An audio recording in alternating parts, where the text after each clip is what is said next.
right from physics, chemistry, material science, nanotechnology, mechanical engineering, electrical engineering, chemical engineering, into a product which could potentially be used for a lot of cutting edge organic and inorganic material processing for applications as in semiconductors, optoelectronics, right? So there are a lot of devices which people would fabricate, which would be eventually useful for a lot of cutting edge strategic applications as well as day to day life, right? So that's what I'll be talking about, and what are the tools that has happened in indigenous manufacturing of equipment for processing those materials. We may be aware, that there are cutting edge technological advancements across the globe, which has been commercialized as a technology transfer from the academia and research institutes into the industry. And then the industry take this as a mass scale. So I'll be talking about the role of HHV, or a Hind High Vacuum Advanced Technologies, or a HHV as a group, how it has evolved over the years in indigenous equipment manufacturing for these materials processing for the applications which are titled here, and also how this has been instrumental in the growth story of India. So this is something which I'll be talking about. So I think I represent the whole HHV group. So when I talk about the group, you would actually see that this group comprises of multiple units and divisions. And I think, I already thanked for a very full introduction that you have had, so that I don't have to go deeper into that. So what I'll be talking about is I'll give you a brief introduction about us and who we are, what we do. And we have critical vertical divisions as in thermal technologies, HHV, which is called as HHV TT, and HHV advanced technologies, which forms HHV AT. So both these units are actually located in the city of Bangalore, while the thermal technologies is exactly in the heart of the city, while HHV advanced technologies is about 40 kilometers away from the city in a hardware economic zone. So about us, we are an organization which got established in the year 1965. The motivation behind was the founder was very keen on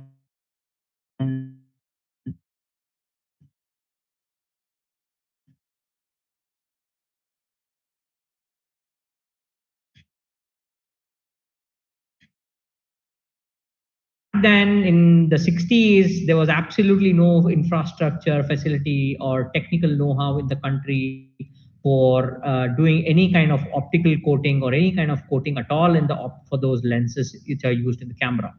And eventually, for coating those, you need processing equipments which demand you to work at a certain cutting edge environment, right? Which we call as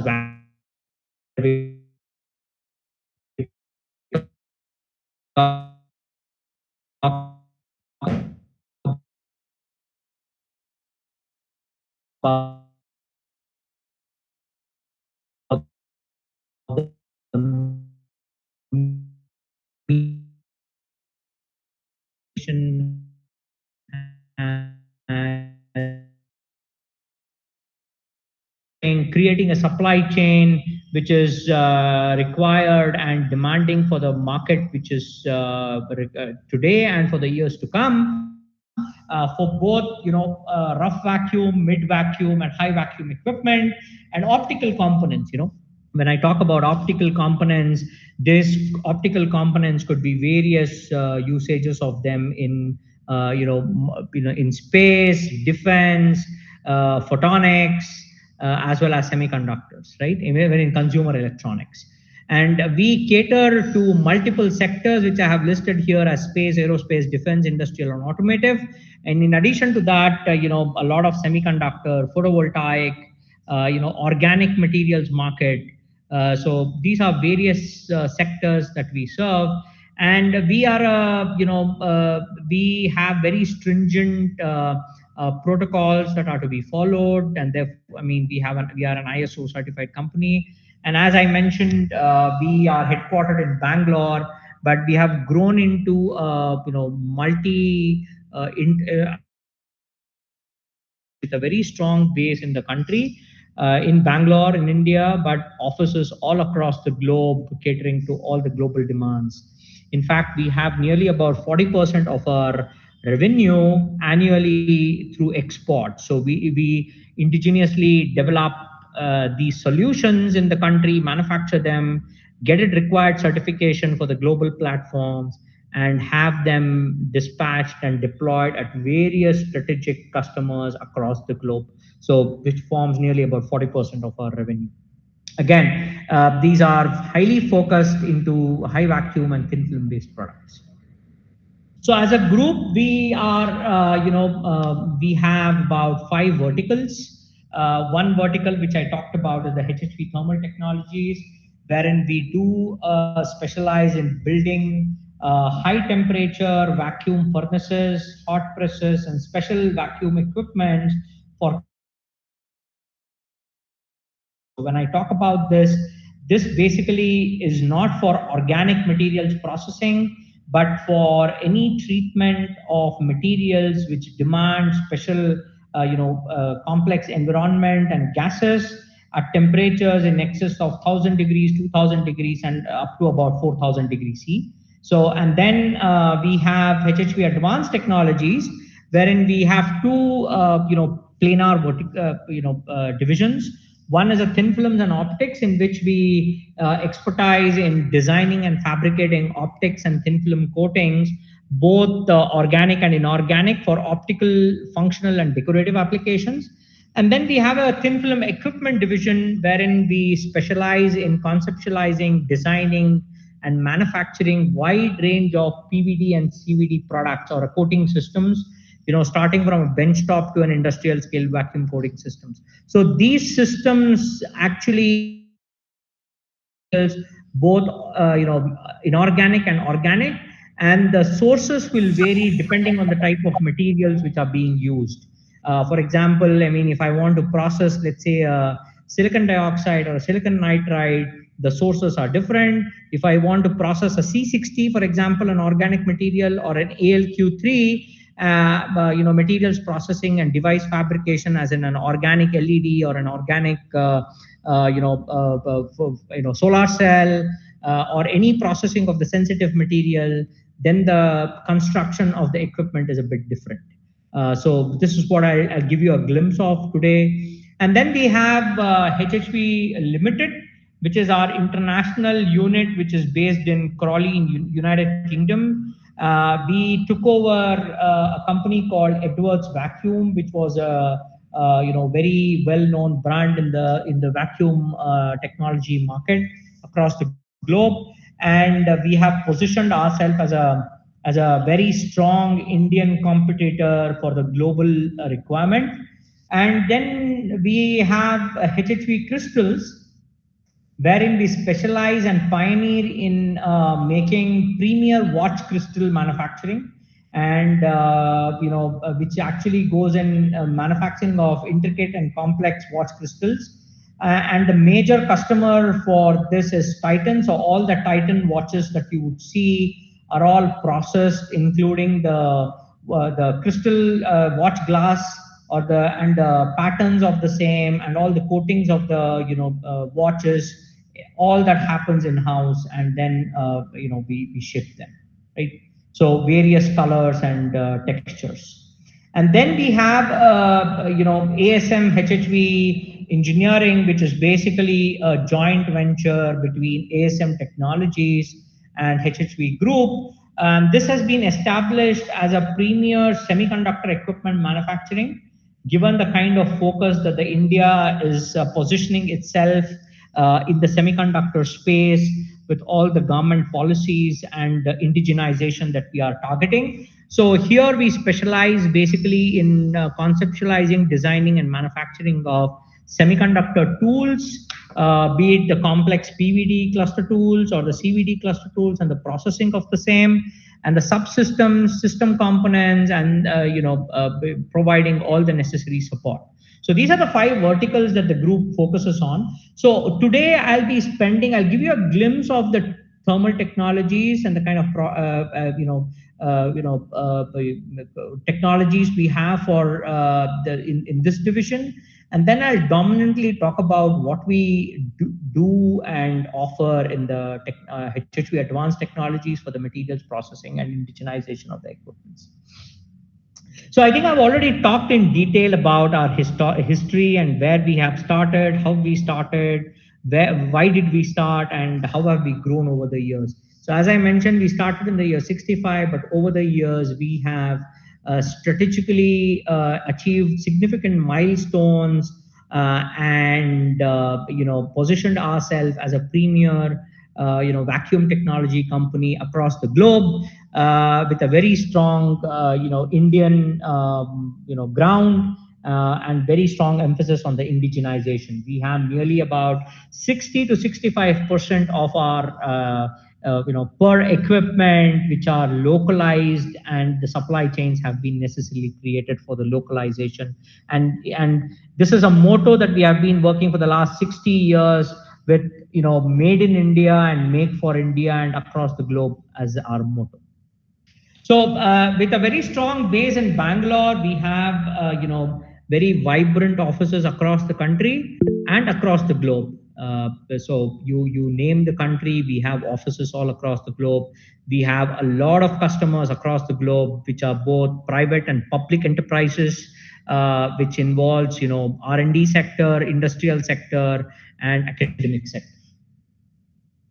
So just to give you a quick glimpse of what we do in thermal technologies, as I mentioned, we specialize in high vacuum heat treatment furnaces, wherein we have annealing, brazing, and aging processes. So with over the years of large 6 decades of experience, we have specialized in making complex vacuum systems as in thermal furnaces, TIG welding systems. Now, this particular thermal furnace can actually do a gas quenching. For example, if I'm processing a material, let's say at about 1800 or 2000 degrees, and in a fraction of a second, or let's say in 10 seconds or 20 seconds, I want this to come to about 100 degrees. So we have necessary gas quenching mechanisms to be able to, and heat exchangers to be able to, come down from, 1800, 2000 degrees to about 100 degrees in a matter of, let's say, 10 seconds, 20 seconds, 30 seconds. We can tune the ramp up and the ramp down. And this particular TIG welding system is a highly specialized system which is used for the strategic, the defense organizations in our country, wherein a human can actually enter into a inert atmosphere and do all the welding, aircraft welding, missile welding. So this is a machine for that, which is deployed in strategic organizations in the country. And these are the Houghton spheres, which actually are about 16 meter cube in diameter. Each of them, there are 3 numbers, each connected with about 125,000 meter cube per hour pumping. These are used for satellite or space simulations before the actual rocket launches, right, in the country by ISRO. So these are the systems that are deployed for that. So, and there are a lot of complex materials which are processed on the inner walls of these chambers to be able to have very high mean free paths and good vacuum levels. So these are varieties involved. You have a source solid material, have a with a certain surface state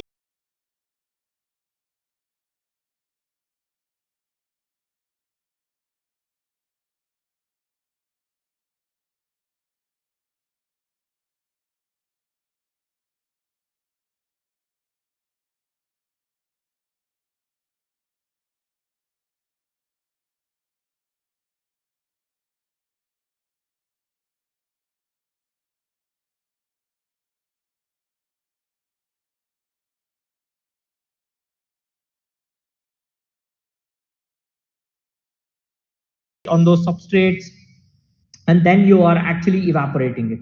So for example, be the thermal evaporation, magnetrons. In thermal evaporation, you have a filament or a boat in which you can actually have organic materials and inorganic materials that you can use and have a certain current voltage, and then have your substrates, which could be polymers, or which could be wafers, or which could be glass, or some kind of textile, and then you evaporate them. Or you have magnetron sputtering, wherein you actually are have a magnetic and electric field which are perpendicular, and then you have an argon.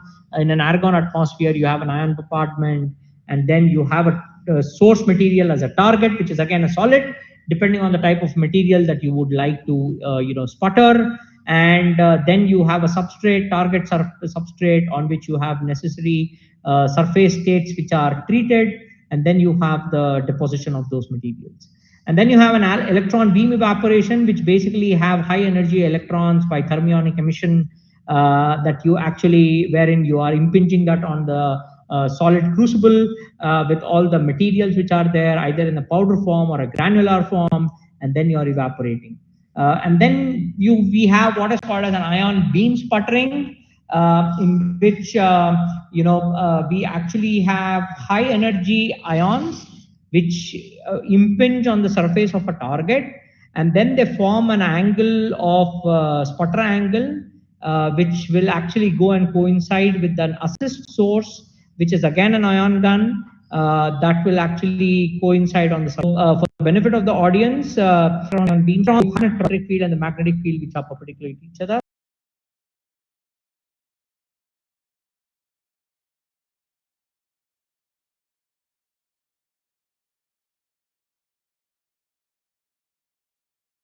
While in an ion beam sputtering, you only have a magnetic field to confine the plasma, and you have an you have the ion gun, which actually is inclined at an angle of about 40 to 45 degrees, which actually will impinge on the target surface.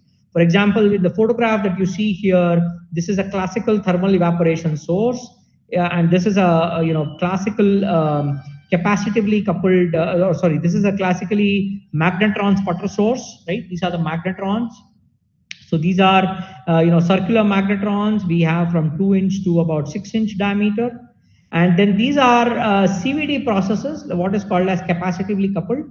So here in this photograph, what you see is an ion beam, which is actually ejecting the plasma out and the high energy ions onto the target surface.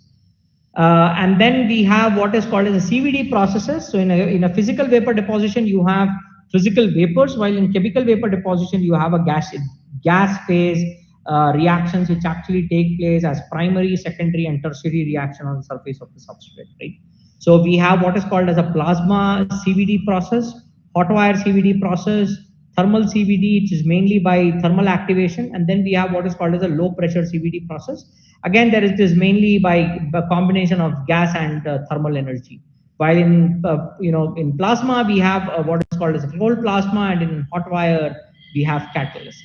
So these form as the bulk processing of both inorganic and organic materials. I mean, in fact, in plasma CVD and hot wire CVD, you can do a lot of organic material processing. And then you can also do a lot of materials processing by individual atoms, right? Every atomic layer you can actually start depositing, which forms about 0.8 angstrom as an atomic scale thickness, right? So it can be done by what is called as a highly special, in which you actually control every atomic layer onto the substrate which is getting deposited. And all this will form the deposition, but let's say you want to pattern an organic transistor, right? Or an organic solar cell or an organic LED. Then you need to create a certain pattern to be able to reach the back contact and the front contact, right? So for that, we have what is called as an etching process. These are all dry etching processes, which is a combination of fluorine chemistry for inorganic materials processing, and a combination of chlorine chemistry for some of the organic and inorganic metal processing. So in that we have what is called as a capacitively coupled, in which you have two parallel plate capacitors, and you have a plasma which gets generated based on biasing it, the substrate, as well as ejecting out of the gas shower head. You have a plasma which gets created around these capacitor plates, and then they confine around the region, and then based on the type of chemistry, you actually are targeting the aspect ratios which is intended for the device fabrication. While in an ICP, you have an inductively coupled plasma, which is basically a remote plasma, wherein you actually bias not only your work holder or the substrate holder, but you also bias your gas shower head, right? So this is very important and critical, where you are looking at high localized power plasma density. So in those cases, you are actually looking at an inductively coupled plasma. So these are the various process technologies that we specialize in designing and developing, along with the end-to-end solution for, as in the process development, to meet the requirements of the several material scientists, physicists, and device fabricators who are there in the market. So all sources, be it the filaments, boards,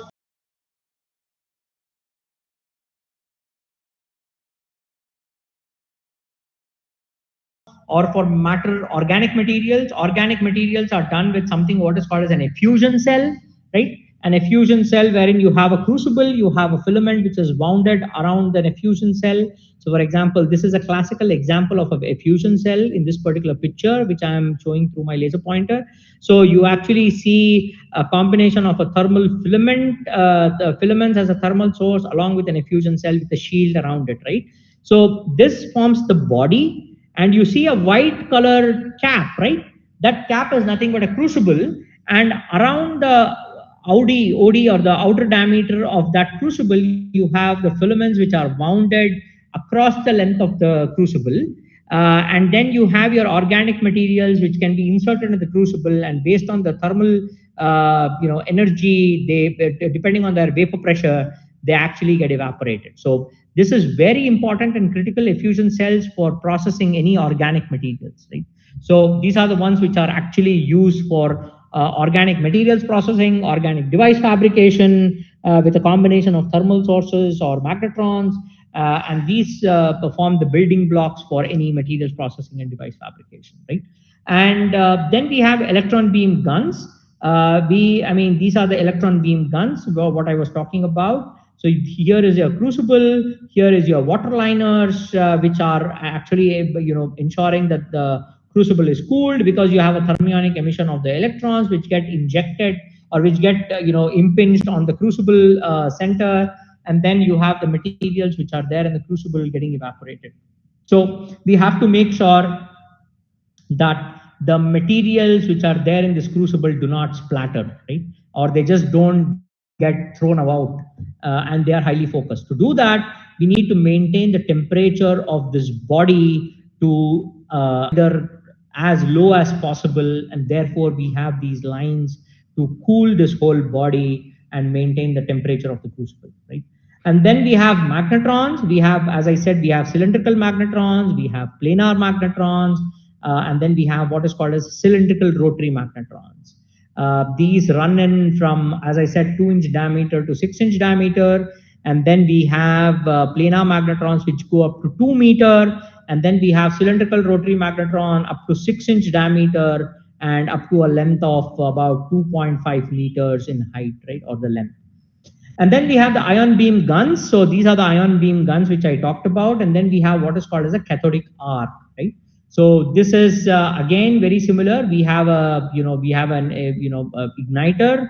This is a target arc material, and then you have the gases which are injected into the center of this from the rear side of this whole arc source, and they come out in a conical direction. Along with that, they are the material from the arc is actually getting generated. So this is how is the arc which actually gets generated.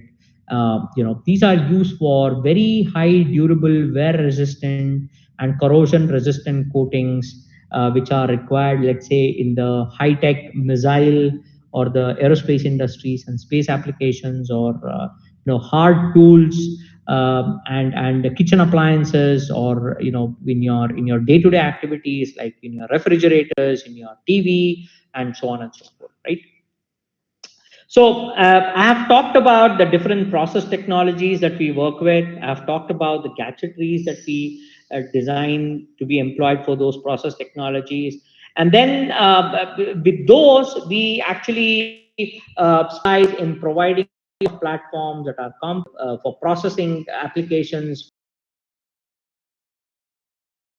for R&D, production, and customized. So as I said, we have from a benchtop tool, which is very similar to your mixer grinder, to a semi-automated or a manual-based system, to a automated system, to a production system, and then we have what is called as a real inline production system. For example, this particular PCVD tool was developed by us in-house for a lot of internal development and the customers, for organic materials processing as well as inorganic materials processing, right? So here we had amorphous silicon as one of the materials which we processed, and also using a source of gases, we processed certain organic materials for some strategic organic device fabrications, right? And these can always be customized. So I'm just showing you some of the snapshots of these equipments. This is a typical equipment in which we had an organic precursor as a source material, and then and then we injected and changed the state of the matter from liquid to gas, and got it inside the process chamber. So here, if you see the top view, this is your process chamber, and this is your load lock chamber, in which you are actually loading the wafer and then transferring it to your process chamber, and you're ensuring that your process chamber is always in vacuum. And then we control using all the so here is the power supplies for both your substrate, which is bias, as well as your gas shower head.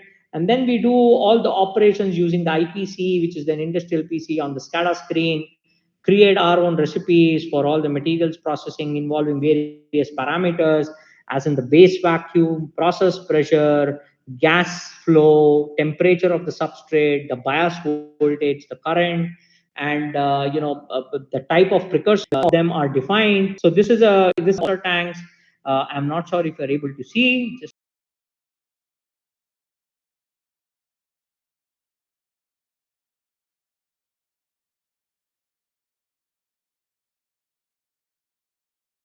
a moment, I'll just hide this. Yeah. So here we can have multiple precursor tanks which are actually positioned in this area. And then these precursor tanks are carried with certain valves and pressure gauges. And then we pressurize these tanks, have the gases, necessary gases to carry these precursors. So initially they are in liquid state, right? So we maintain a certain pressure and temperature to change the state of the matter, and we have a carrier gas. In this case, we had nitrogen and helium, and to carry forward the changed state of matter from liquid to gas, and take them through all the vapor box, which is again maintained a certain vapor pressure, pressure and temperature, and then they get straight into the gas shower head into the process chamber. So here you see one such example of a plasma during the processing of a material, wherein you had the substrate, which is at the bottom, and the gas shower head ejecting all the gases, and the plasma being generated between the two capacitor plates, right? So and this is over a 6-inch wafer that we have. We have an 8-inch wafer chuck, but we have processed a maximum 6-inch with all the optical and the physical non-uniformities, which actually form the building block for the next processing. Right? Yeah, so this is a plasma CVD tool. So we have a similar platform for RIE and ALD. So just to give you a snapshot, these systems or equipments which are used for materials processing, which are indigenously developed, are all using MOC, or the material of construction, as AL6061 alloy, able to go up to 8-inch diameter. We have a substrate temperature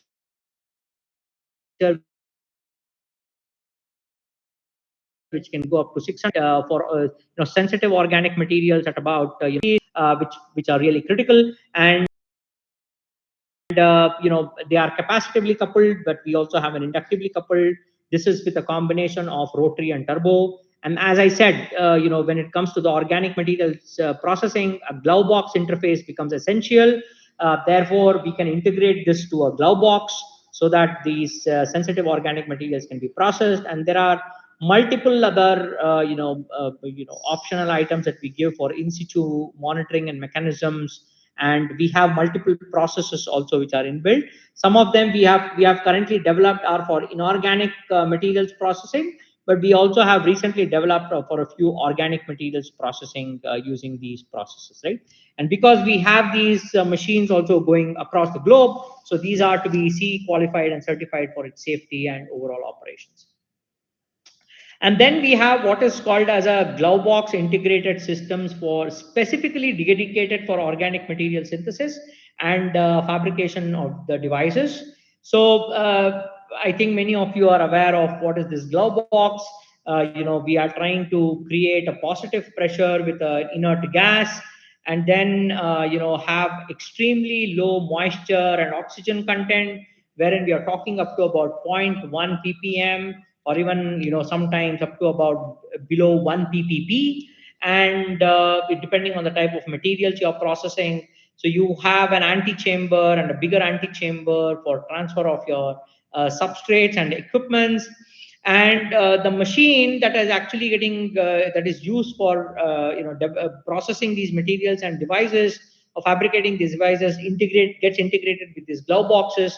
For example, here is the front view. You see that the process chamber has got integrated. It has a slight opening door mechanism in which you have multiple multiple effusion cells which have got integrated. For example, in this particular chamber that we made for a specific customer, this had cell sources for processing 10 different organic materials for a fabrication, right? So and then at the rear side you have the high vacuum pumping port, you had a heating facility, you had a biasing facility to, and also you had a DC biasing and an RF biasing to neutralize high energy ions and have high energy electrons, and have them less impingement on the surface substrate for processing very sensitive polymer substrate with organic materials. And then we have again what is called as telescopes of large area telescopes, which are used in astronomical applications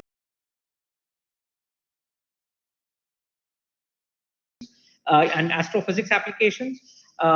Basically, once the satellite is launched, and then you want to take the data from those satellites and then process it and do a lot of analysis on that. So we have large area mirrors, from 2.1 meter up to about 4 meter diameter, which we have catered, in which we have provided multiple solutions for the same. Again, it is a combination of organic and inorganic material processing, in also some cases fully inorganic materials with the multi-stack layers with protective coatings. And these are some of the examples which I'm showing you. This is for a 2.1 meter diameter telescopic mirror. This is for a 2.2 meter diameter telescopic mirror. This was an evaporation based coater, while this is with a sputter coater. You have a magnetron sputtering. I mean, you have a planar magnetron. And then you have a 3.7 meter diameter, again for an astronomical application, in which the mirror weight itself is about 4,500 kgs. And this was with a linear ion gun as well as as a planar magnetron. So again, wanting to do multiple complex multi-layer stacks. And this is a 2.55 meter. This was supplied, I mean, this was to the Russian Federation. So we have similar, I mean, as I said, we have many of these installations across the globe. So this is just a case study and an example I've given you, for the Russian Federation, for the Russian, space program. And then, we have another one here in India. And then this was for a solar observatory. To study to study the sun, basically to study the sun. So this was a particular system dedicated for that. And recently we have for the infrared observatory on Mount Abu in Guru Shikhar, we have supplied a very untraditional downward thermal evaporation. This is the system, which is a 2.5 meter, to take care of a 2.5 meter telescopic mirror. Again, this is by actually putting on the surface to protect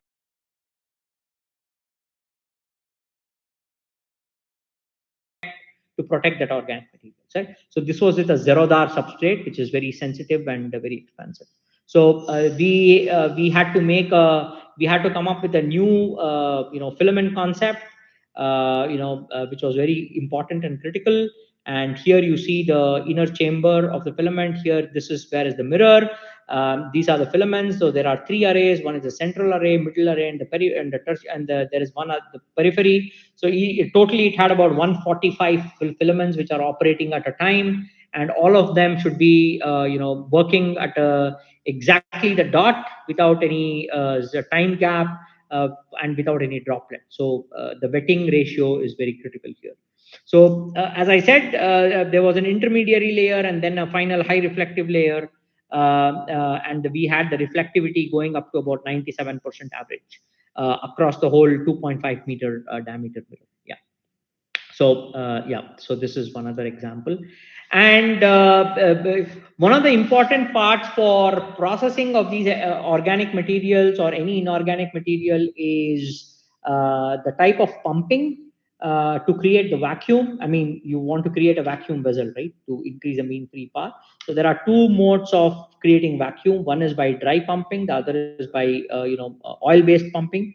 And we specialize here in manufacturing almost all of the diffusion pumps which are supplied all across the globe. So all the tier one pump manufacturers across the globe for all the applications which are being sent out are all manufactured in India in our factory here, and then they are shipped all across the globe.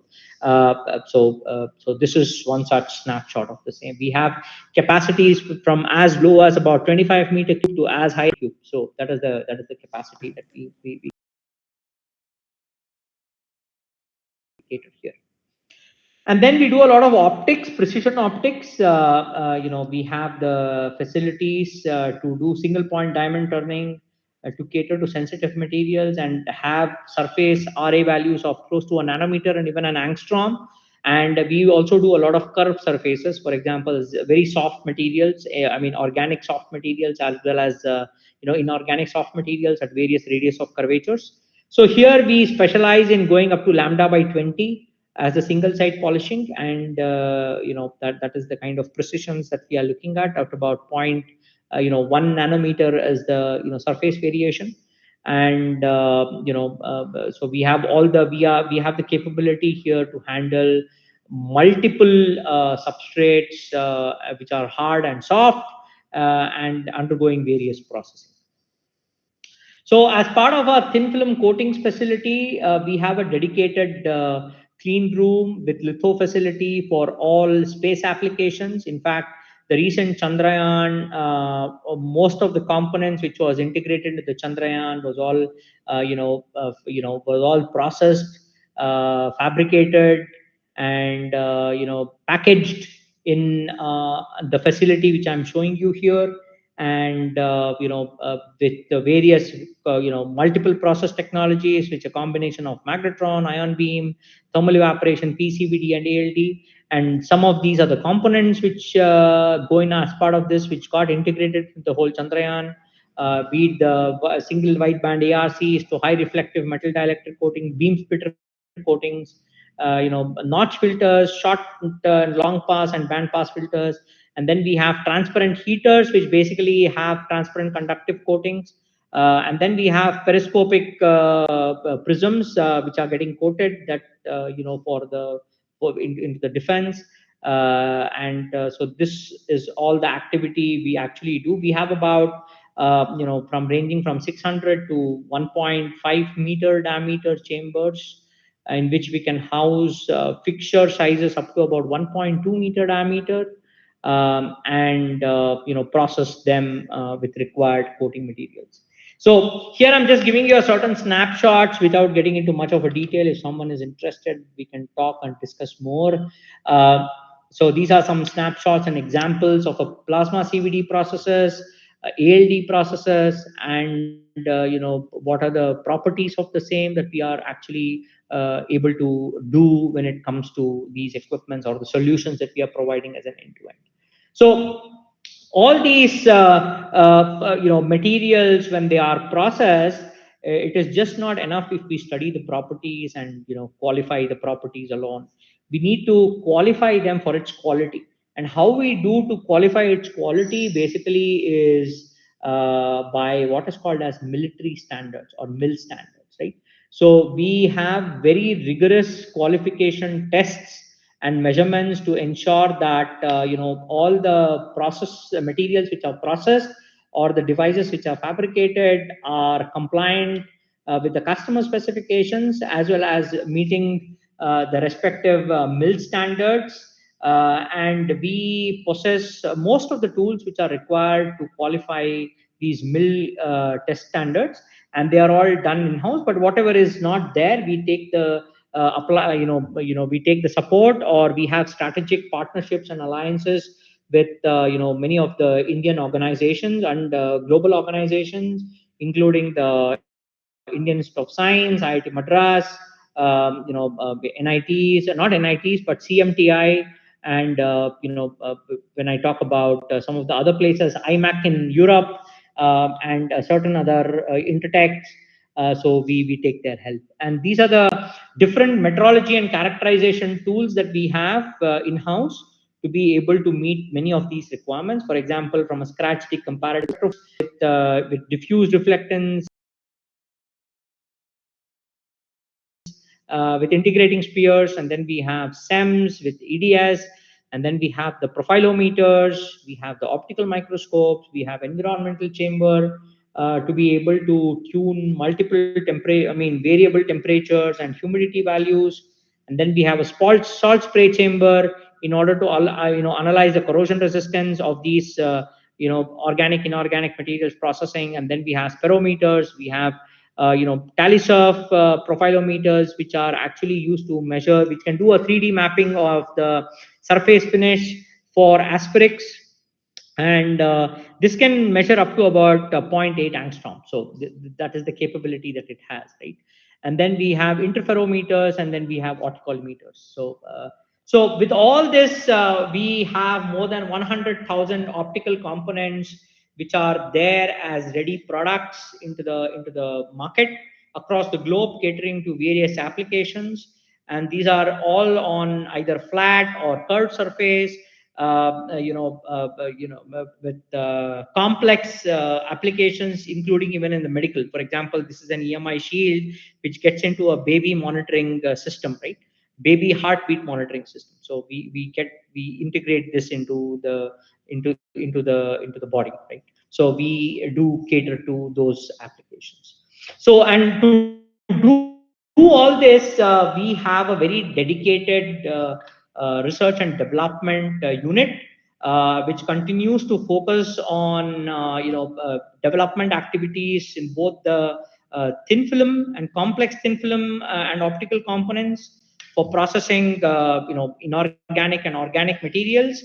We don't get into the full device fabrication per se, but we do equipments and have process solutions to cater to those needs. And then we maintain a very strong collaborative links with domestic and international institutions, such as Indian institutions across the globe, and we have a lot of projects or cutting edge projects as joint development activities which are going on along with multiple of these partners. And we continue to have a very strong partnership with leading defense and space organizations in India. And so basically the R&D team has about 10 scientists with multiple with various of about 7 of them PhDs, and a few MTechs with having worked spent a lot of time in CSIR laboratories and spent some time abroad. And I have a lot of engineers, mechanical, electrical, and software. Right. So This is the team that I comprise of, and as part of our NPD activities and continual development activities, we continue to invest about 5% of your annual revenue towards these R&D developments. And the facility of R&D, which is in-house, is recognized by DSIR, Government of India, and we are strategically associated with many of the CSIR laboratories, and including the ministry, including the DST and METI, for many of the cutting edge projects as part of the advanced materials processing or advanced manufacturing technology, or indigenous solutions for cutting edge applications in both the organic and the inorganic market. So to summarize, with all the, I think I've given you a snapshot of the experience that we possess in the designing and manufacturing of high vacuum equipment. And I think this is something which in India, people ought to be aware that, we do not really need something which needs to be imported, or rather we can build things on our own and cater to our needs and probably supply to the global chain, right? And this is especially in the high vacuum equipment, thin film coatings and optical products. And we have the necessary infrastructure which have been set up, and we continue to ramp our infrastructure up for meeting to the cutting edge high precision products. And to do all this, we have a highly self-motivated, dedicated and highly skilled team to develop and manufacture these cutting edge sub-assemblies, products, and provide end-to-end solutions for various applications. And how we are able to meet the demands is by having strong educational and government institution ties to build an holistic ecosystem, right? At the end of the day, whatever is being developed in a laboratory, in an academic institute or a research institute, we find modalities and approaches and ways how could that be a tech transfer for a larger cause. So and as we are looking at China plus one strategy as part of the Government of India policy and many of the state policies, I think it is imperative for OEMs like us to be able to view India as a next manufacturing hub, to be able to meet all the demands in India and across the globe. And we continue to focus on developing new technology and processes to aid by expanding our infrastructure and propagating the growth. As I said, we have very strategic alliance with many of the Indian institutions and institutions across the globe. And we always take pride in enabling Make in India with Made in India tools and technology, and for India and across the globe, to form an integral part of the global supply chain. And we continue to look for these skills which we possess in our team. These are the skills that we look at, and we are always looking for candidates who want to contribute in nation building. Right? So we welcome the talents in the country to be an integral part of this this nation building activity, to be able to have sustainable solutions.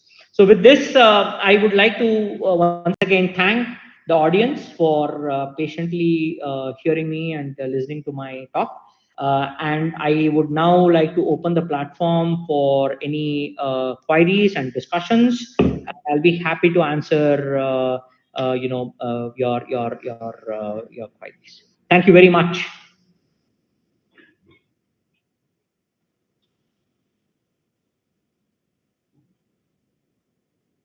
Hello. Yes, Pramod. The floor is open for the discussion. Any queries, you may either chat, put in the chat box, or you can ask. Okay, let me stop sharing my screen a minute. And I don't know. Just let me see. Okay. There is a first question from Professor S. Nagarajan. What about the stability of organic thin film that you make in your facility? So the stability as such, we have studied the stability under environmental conditions here. As I said, as I showed you, we subject it to multiple abrasion, adhesion, environmental stability tests and thermal cycling tests. And we have done tests, for example, on ALQ3 and C60. We have done up to about 2000 hours. So that is the test that we have done. But for the devices, I cannot comment much, because that is something which our customers whom we have supplied these equipments have been doing day in and day out. I mean, this is in ISER's, ISER Pune, ISER Trivandrum, IITs, which people are working. So they have worked probably on more device fabrication, while we have supplied equipments, let's say, with only ALQ3 and C60 as the process demonstration, and they have gone on to use. And I mean, one of the things that I have to mention here is many of these organic device fabrication requires in situ mask exchange or mask printing mechanisms. So these are some of the facilities that are there in the tools as in situ mask, changeovers to be able to, fabricate the organic devices.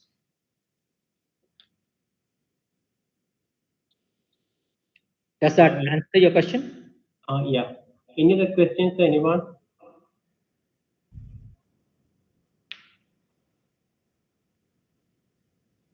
Okay, I think all got the idea clearly. Yeah, one more. Okay, there's one question from Divaga. Is there any possibility students could do collaborative work with your R&D facility? Yes, I mean, as I said, we are doing very lot of activities with many institutions across the country and across the globe. In fact, we also have internship programs for the research students to spend about 6 weeks time, wherein we pay a certain amount of salary to the students per month, and we take care of their transportation and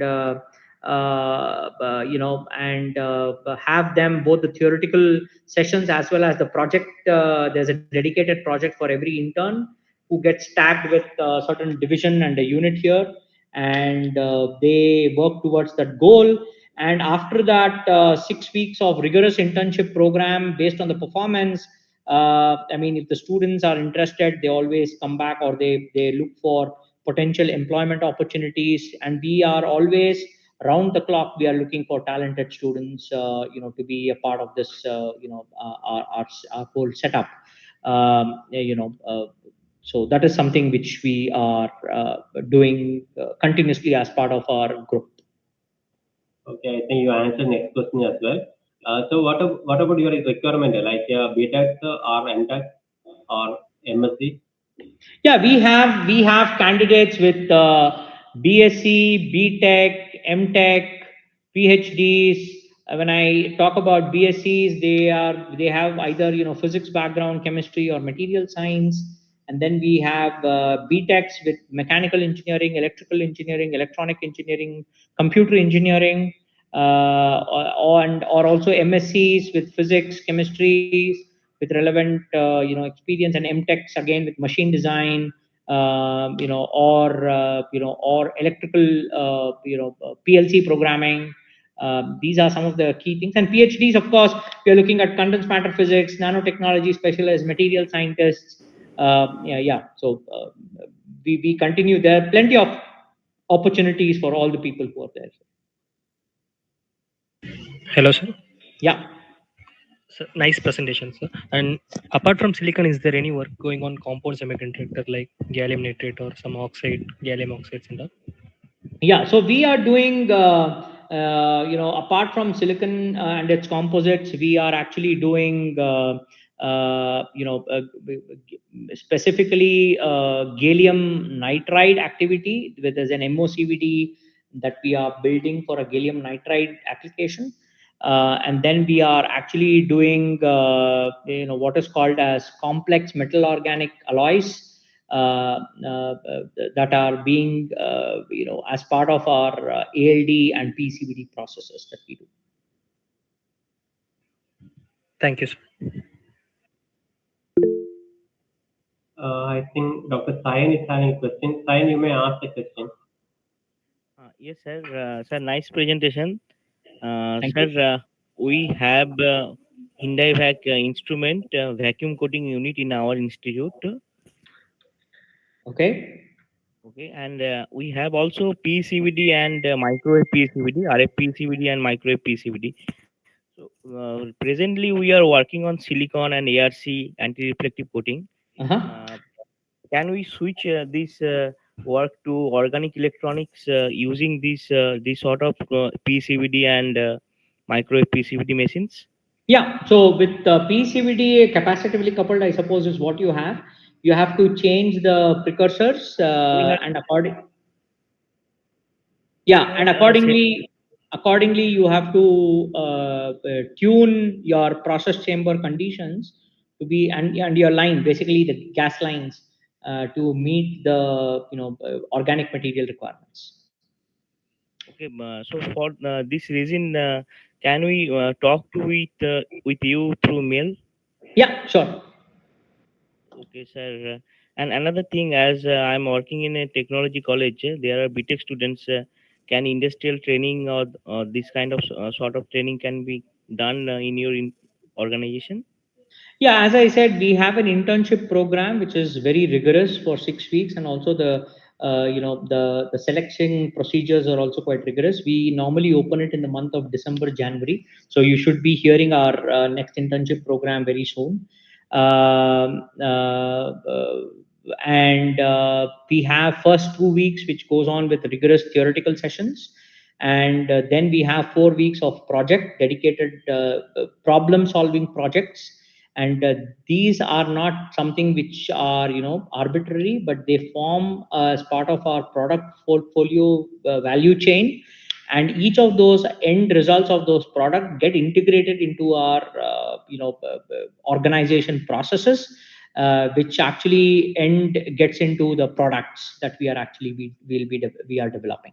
So these are highly target oriented projects, and these will form multiple training sessions. So they will have technical training, hands-on training, plus they will have to do a lot of documentation, presentation skills, and they also have to do a cost analysis. So many of these things they get to do while they are here during the 6 weeks, which is very rigorous.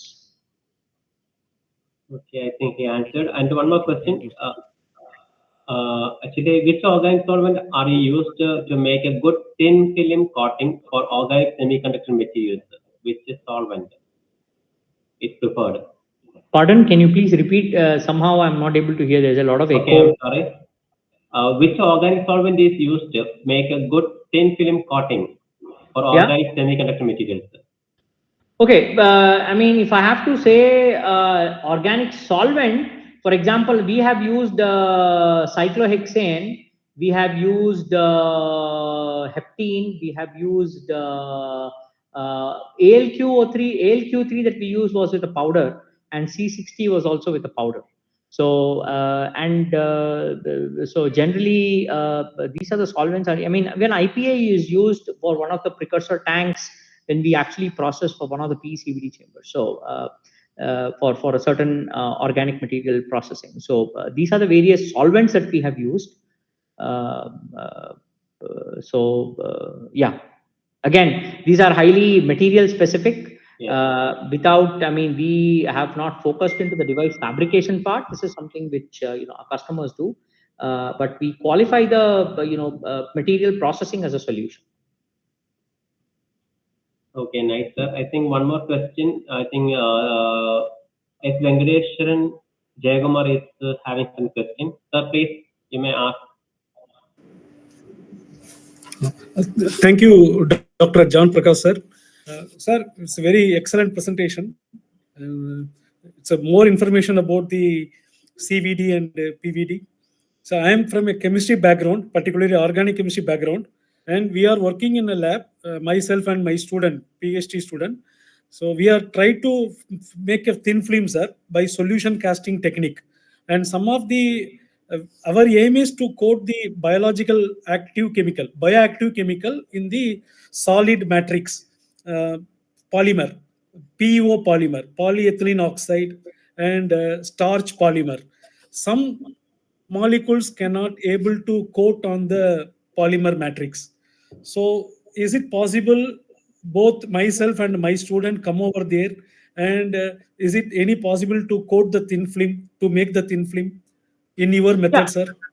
Yeah, I think there is a possibility, but we would like to understand the problem a bit more in detail, and Sure, sir. we can explore this possibly, offline. You can write me an email with your research problem and what is it that you are intending at targeting, what are the materials that you are looking at, and then depending on that, we will delegate probably a specific process technology which could be employed for your requirement. Thank you, sir. Very kind of you, sir. Yeah. Thank you, Dr. Venkatesh. I think there is no more question. I'm very happy to have you, sir, because you have mentioned what are the material processing techniques and how we developed indigenous equipment to do all this process. Thank you very much, sir. Thank you, Pramod, sir. Thank you, John, and thank you for the audience for patiently listening me out, and thank you for the organizers in Central University of Tamil Nadu. Yeah, we'll be in Thank touch, you, and sir. have a nice evening. Yeah. Great, sir. Ardra, you may.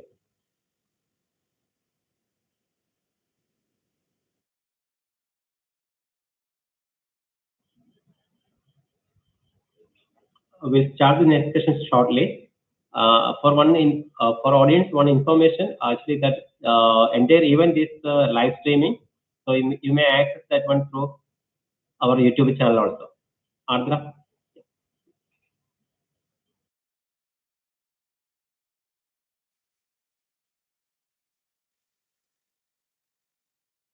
With this, we have come to the end of our first session. The next session is handled by Dr. Henri-Pierre, whose invaluable contributions and unwavering support have significantly impacted the growth and development of Central University of Tamil Nadu. He has done his graduation and PhD from Paul Sabatier University, France. He has completed his postdoctoral research from Northwestern University, USA, and University of Bordeaux, France. He has worked as a CNRS researcher in University of Paris, Diderot, France, and currently he has been working as CNRS researcher in University of Strasbourg, France. His research interest includes supramolecular chemistry and mechanically interlocked molecules, complex system chemistry, supramolecular electrochemistry, and self-assembled monolayers and photosynthesis. Now, over to you, sir. Okay. Can you hear me well? Yeah, very well. Welcome, please. Yeah. Okay, so I'm going to share my screen. Yeah, please share. Do you see it? Do you see my screen? Yeah, it's loading. Yeah, go to full screen. So that should be now full screen. Okay, good.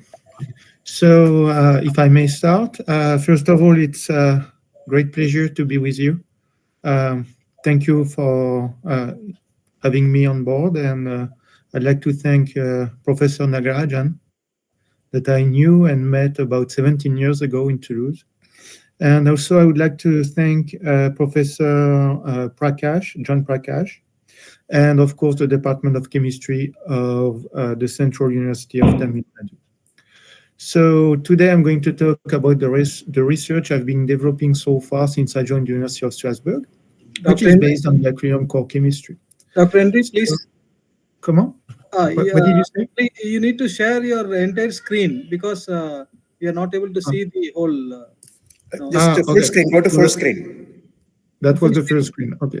You may be viewing it, but we are not viewing. You have to share the entire screen, please. Okay.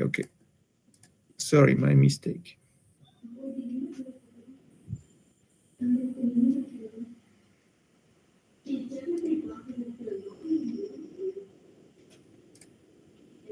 So is it okay now? Do you see the full screen? Okay. Thank you. Perfect. No, my mistake. Okay. So actually the picture you see on the screen, it's taken from the lab. Okay. So we have a view over Strasbourg Cathedral, which is one of the most famous monuments here in Strasbourg, of course, and in France. The building you see in front of you here is called ISIS, so nothing related to terrorism. Actually, this institute has the name of the goddess of the Egyptian goddess. And if just you want to know, Professor Jean-Pierre Sauvage, who was a Nobel laureate in 1916, has his office right there. So we always feel under pressure when the lights of our lab are switching off before the labs of his office. So my name is Henri-Pierre Jacquot de Rouville. It's a very long French name. No one calls me like this because no one can remember it. So feel free to call me HP, that will be definitively fine. So as I was mentioning, I work on this building block, which is called an acrylium core. And I introduced this building block in supramolecular receptors, and more especially, I introduced also these receptors in mechanically interact molecules. Then from supramolecular chemistry to complex system chemistry, there is only a small gap, as long as you introduce some switching properties. I also have some interest, as it was mentioned, about supramolecular electrochemistry and self-assembled monolayers, and also in photoconversions. But today I'm just going to focus on the three topics you see highlighted there. So at the beginning of this research, I was interested in forming molecular tweezers, which can be considered as open microcycle in some ways. They are composed of two recognition units linked together by a spacer, and these two recognition units can interact with a gas to form a host-gas complex. Usually, when we want to distinguish molecular tweezers, usually we can distinguish them according to the nature of the spacer, which could be rigid, semi-rigid, also switchable. Or we can distinguish molecular tweezers according to the host-gas interactions which are involved. And today we are going to talk about pi-donor, pi-acceptor interactions. And obviously, that's part of my culture since I joined the group of Fraser Stoddart when I was a postdoc. And also, you can distinguish molecular tweezers according to the shape of the recognition units. So the term molecular tweezer was coined by Whitlock in the late 70s with this biscaffeine receptor, which is able to interact with aromatic molecules in water and with a relatively low binding constant. So of course, over the years, you can imagine that the field has evolved and there are many different designs. But what I would like to emphasize with this slide is that when we speak about the switching properties of molecular tweezers, usually the switching unit is incorporated in the spacer. So that could be a photoresponsive unit, a chemical responsive unit, or a redox responsive unit. And in this example, and so far in the literature, there were no molecular tweezers having switchable recognition units. And when I saw this from the literature, I said to myself, why not having switchable recognition units? And I thought that the acrylium core would be perfect to do so. So acryliums are pi-extended and also electrodeficient moieties, and they are perfect to interact with pi-donor molecules. In addition, acryliums can be seen as pi-extended pyridiniums, and as pyridiniums, they can be reduced, but at a more accessible potential of minus 0.6 volts versus minus 1.3 volt versus SC for just the pyridinium core. So we have a huge gain in terms of reduction.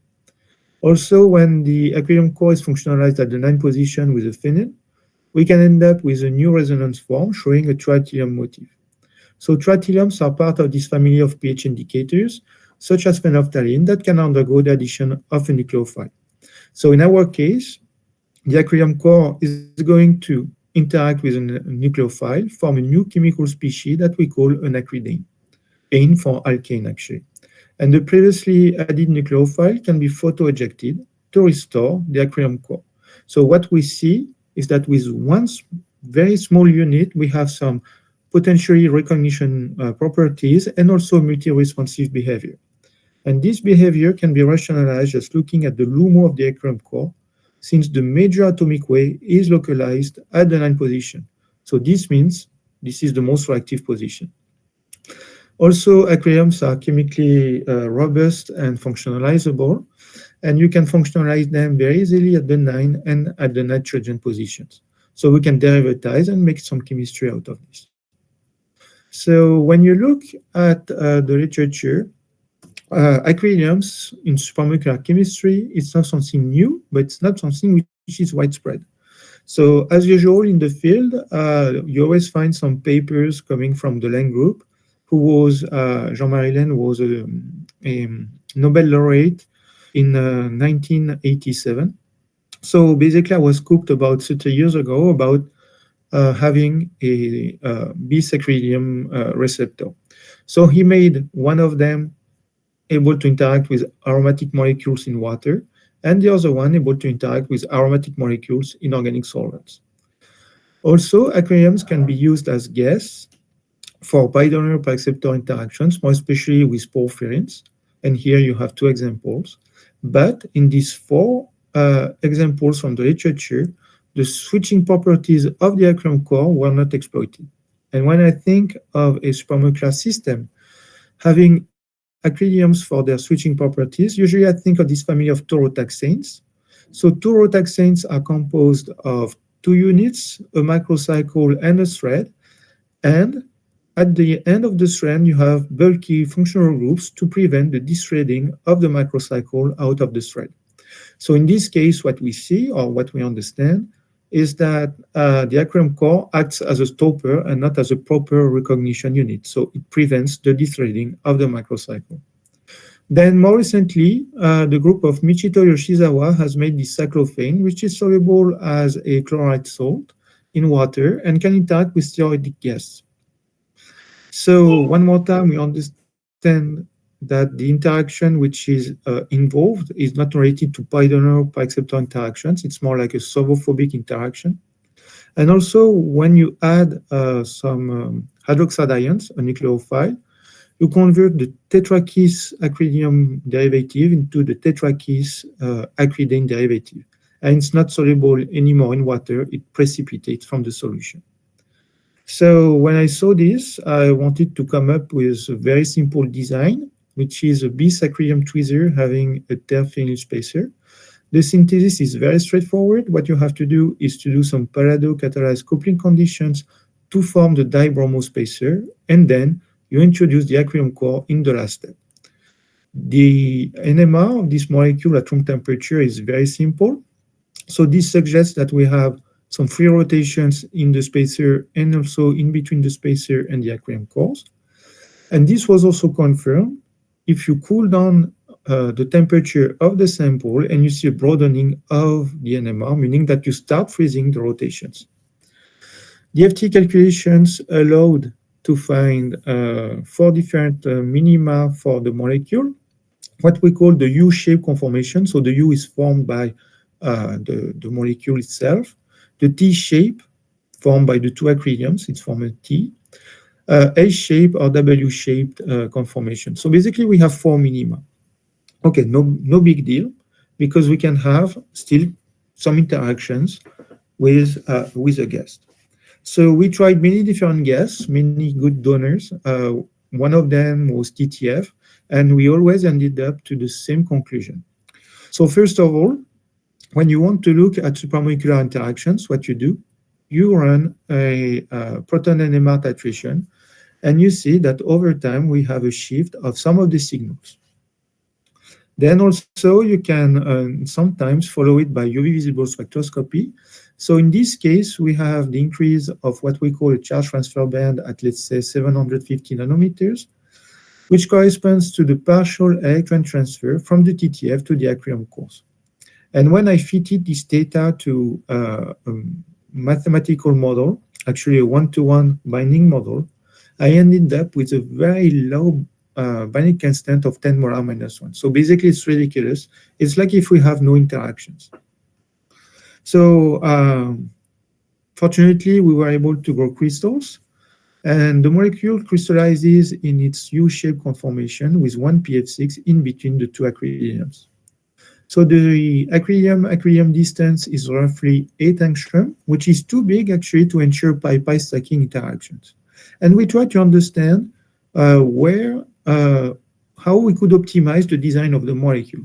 And if you look carefully at the spacer, it's distorted because there is a steric clash. You have 3 CH bonds pointing in the bay area of the spacer.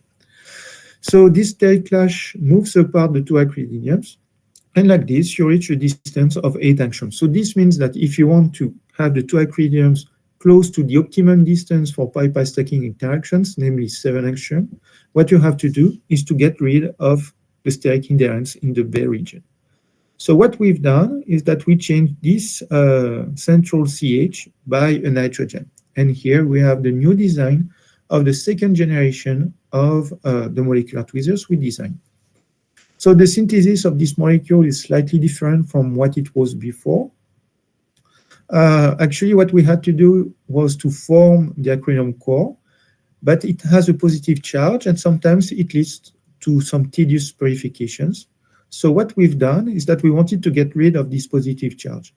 One way was to reduce the molecule into the corresponding hydroacridine. Actually, this molecule is slightly unstable under air since it's slowly reoxidized into the acridinium derivative, but still we can work with this, form the semi-rigid spacer, and finally, in the last step, we can oxidize using DDQ and get the molecule. And the first evidence or proof of the existence of this molecule was provided by mass spectrometry. And when you think about it, it's very unusual because as an organic chemist, what you do is that you run an NMR first. And why this? We were not able to see it. Actually, that was the first NMR I got here in the middle. At room temperature, you see it's extremely broad. So from the previous study, we thought that we had different conformations. And if you are in exchange, you end up with a broad signal. So to confirm this, what we've done is that we heated up the solution. And indeed, we have a simplification of the spectrum. And at low temperature, so we have to change solvent from acetonitrile to acetone. At low temperature, we have a new proton NMR. And obviously, we have a very symmetrical molecule. So we have we have only one set of signals for each protons. So this means that eventually we have one conformer in solution. So then, to confirm the structure of the molecule, actually we were lucky because we were also able to grow crystals. And this molecule crystallized in the form of a 9-twine dimer. So if you look at one of these tweezers, actually the distance between the two acridiniums is roughly 7 angstrom, which is perfect to ensure pi-pi stacking interactions. And then the spacer is totally flat and can act as a gas for another tweezer. So that's how you assemble, at least in the solid state. So the question that came is that do we have this dimer in solution or not? So to answer this, what we've done is that we ran some dilution studies. So for the most concentrated solution, we do have a broad signal, meaning that we are in an exchange regime. And upon dilution, we have a simplification of the NMR, meaning that we dissociate the assembly and then we form a monomer. Then when we took these 4 solutions at low temperature, what we saw is that we have a new chemical species for the most concentrated solution, which is actually the dimer. And when we dilute at low temperature, this time, we see that there is the presence of the dimer and also the presence of the monomer at the same time. So basically, we can freeze the monomer-dimer equilibrium, and like this, we can estimate a binding constant at low temperature. And we can do it also at different temperatures, and like this, we can estimate the thermodynamic parameters of the system. So this monomer-dimer equilibrium was also confirmed by at high temperature, because at the 4 previously studied concentrations, when you heat up the solution, you end up with almost the same spectrum.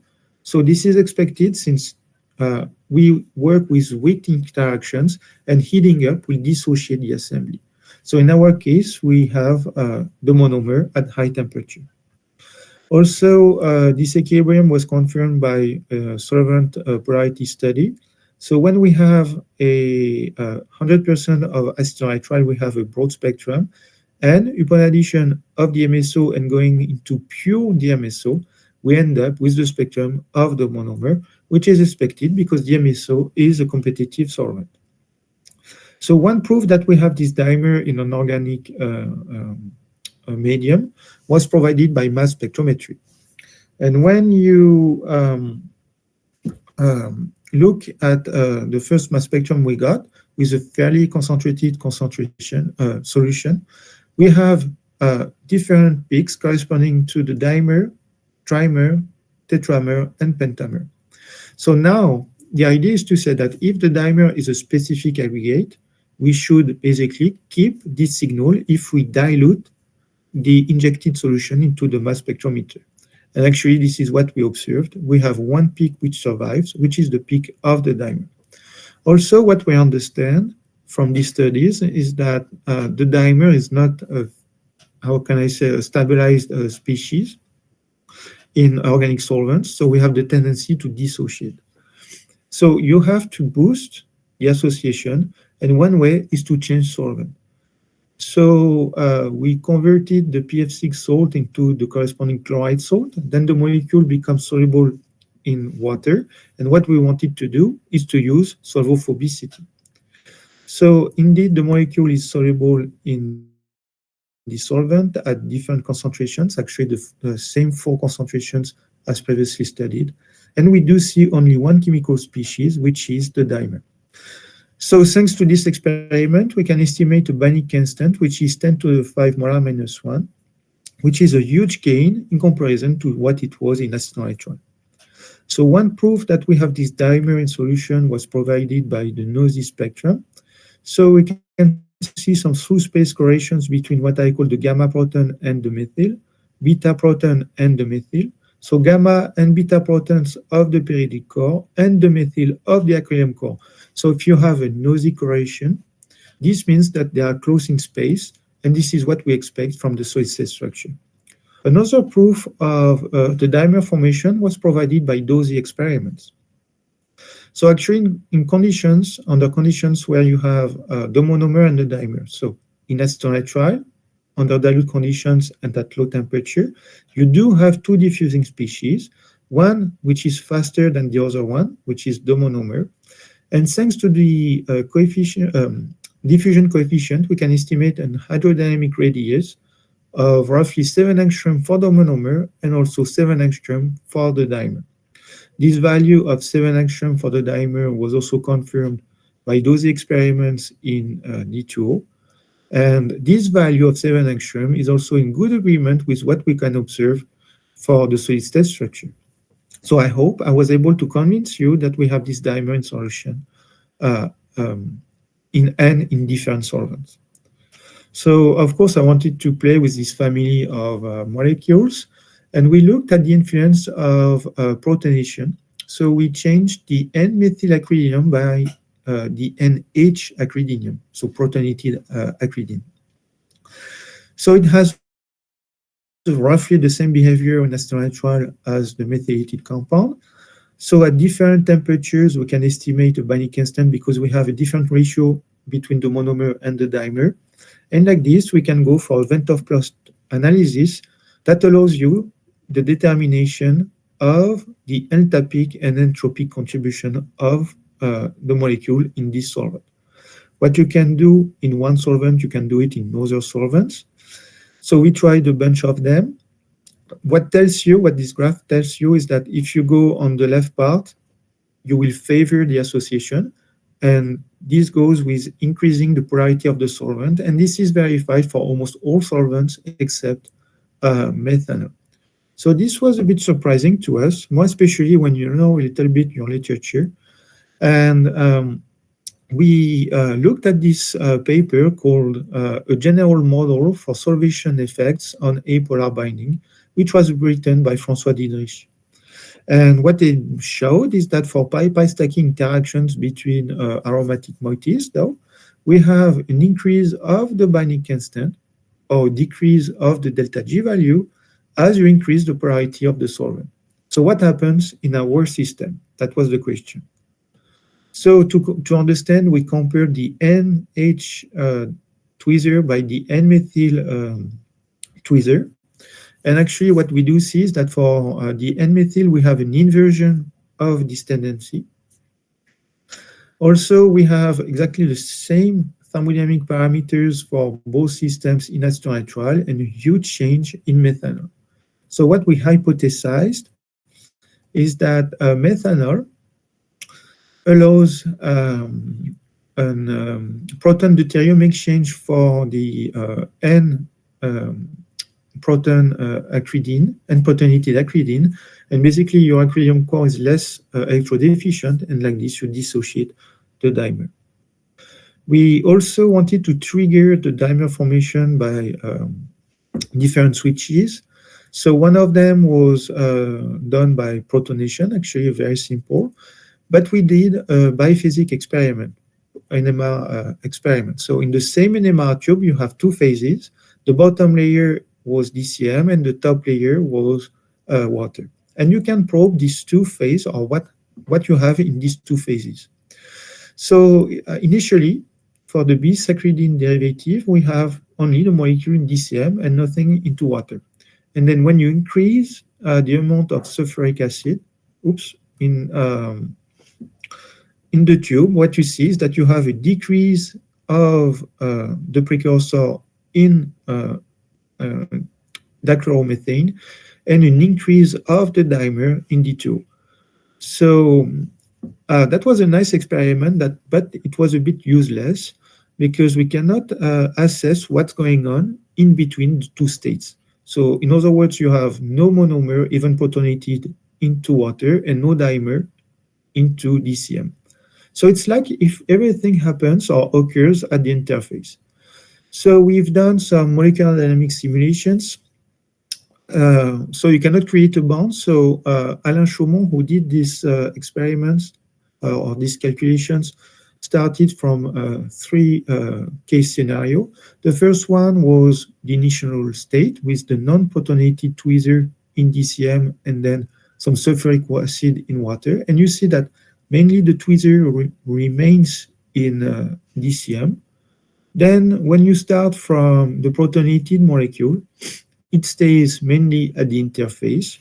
And finally, when you start from the dimer, this dimer also mainly remains at the interface, but still you have some in water. So basically, these calculations confirm that everything occurs at the interface. So let me summarize what we've seen so far a little bit. So we have two systems. Both of them crystallize in the form of entwined dimers, and they have the same thermodynamic parameters in acetonitrile. Then what we wanted to check is that do we have some pi donor, pi acceptor interactions in between the spacer and the acrylium cores? So to answer this, what we've done is that we enriched the spacers with methoxy groups, and we have two new systems, the N-methyl and NH dimers. So these two molecules, they also crystallize as in their dimeric form. And when you compare the thermodynamic parameters, you have an increase of the enthalpic contribution, meaning that you stabilize the system. You stabilize the system by weak interactions. So this goes for some pi donor, pi acceptor interactions. This was also confirmed by electrochemistry. So what we know is that at, let's say, roughly high temperature, 30 Celsius, we have only the monomer. So if you look at the electrochemistry, we have one reduction peak, which is the peak of the monomer. The other peak is just a reference, which is commonly used in electrochemistry, which is ferrocene. Then also what we know is that when you cool down the temperature, you will form the dimer, and you see that you have a shift of the reduction potential towards the more negative values. So this new potential that you can assess is the potential of the dimer. If you complete the square scheme analysis, you can estimate a binding constant between the reduced chemical species, and the new binding constant is 3 times lower than it is for the native form. So in other words, when you add electrons to the acrylium cores, you will enrich them, and then you are going to dissociate the assembly. What was done for the non-methoxylated tweezer can be done for the methoxylated tweezer. So in this case, what we know also from the thermodynamic parameters is that we have a favored binding constant for the methoxylated derivative in comparison to the non-methoxylated derivative. But what was very surprising to us is that when we look at the binding constant of the reduced species, we have a huge decrease for the methoxylated compound in comparison to the non-methoxylated compound. And this goes well with our initial interpretation, which was if you enrich either the aquarium core or the spacer, you will go for the dissociation of the reduced chemical species. So that's definitively in favor of pi-donor-pi-acceptor interaction. Then also what we wanted to look at was the influence of the position of the nitrogen atom on the semi-rich spacer. So instead of having only one periodic core, this time we have two of them. The synthesis is straightforward again, so we can form the dibromo semi-rich spacer under parallel-catalyzed coupling conditions, and then we introduce the aquarium cores in the last step. Unfortunately, we were not able to grow crystals for this molecule, but one way to make sure that it has exactly the same behavior as the initial compound is that you can compare them into either water or DMSO. So in water, you have exactly the same chemical sheets for the aquarium protons, meaning that they are in the same environment, in the environment of a dimer for both systems. And DMSO, you do have also the same chemical sheets for the aquarium protons, meaning that they are also in the same chemical environment. Basically, you dissociate the dimers and then you form the corresponding monomers. Also, what was super interesting to look at was the dilution study for this new system. And when you dilute, you have a broadening of the signals, meaning that you start being in an exchange regime. So you start dissociating the dimer into the corresponding monomer. So in other words, if you want, the binding constant of this new system is lower than it is for the previous system. Then we looked at a one-to-one mixture of tweezer A having only one pyridine core and tweezer B having two of them. And you have the corresponding proton NMR spectrum in D2O. What you see is that you have only two chemical species in D2O, which corresponds to the homodimers. So when you mix tweezer A and tweezer B, you end up with dimer AA and dimer BB with no formation of ABs. This is what we call narcissistic subsorting process. Then this solution, the one-to-one mixture, is stable over 3 weeks on the benchtop. And also you can heat it up, nothing happens. So it's like if we have reached thermodynamic equilibrium. To make sure of this, what we've done is that we took this sample, that's the same sample, then we evaporated D2O, and we put everyone into DMSO. So what we expect is to dissociate the dimers into the corresponding monomers. Why do we want to do this? It's like when you play poker, actually you want to shuffle cards in order to have a new game. That's exactly the same idea behind this. Then what we've done is that we evaporated DMSO again, and we added D2O. And you see that you have exactly the same spectrum as before. So this means that indeed we are under a thermodynamic control. And this was very surprising to us because we have tweezers of the same size, the same shape, and involving the same kind of interactions. But what we know is that this new dimer formation has a binding constant which is lower than the previous one. And if you do the math, only one order of magnitude is enough to drive for the formation of the homodimer AA, and then only B molecules can interact with B molecules to form the homodimer BB. Also, DFT calculations told us that we have a most favored interaction between the nitrogen and this CH bond, kind of like an electrostatic interaction, which is more stabilizing than it is for the other tweezer. Also, what we see is that we are very far from the initial goal, which was to do some host gas chemistry, mixing two compounds to form a host gas complex. What we do is that we have self-complementary behavior. So if you want to prevent the dimer formation, what you have to do is to form the corresponding microcycle. And this microcycle actually was done by my former PhD student, Johnny Hu. He was very talented. So Johnny made the microcycle under Grubbs conditions. That was the last step to form this double bond. The yield was 98% because the microcycle precipitates from DCM, which was the solvent used.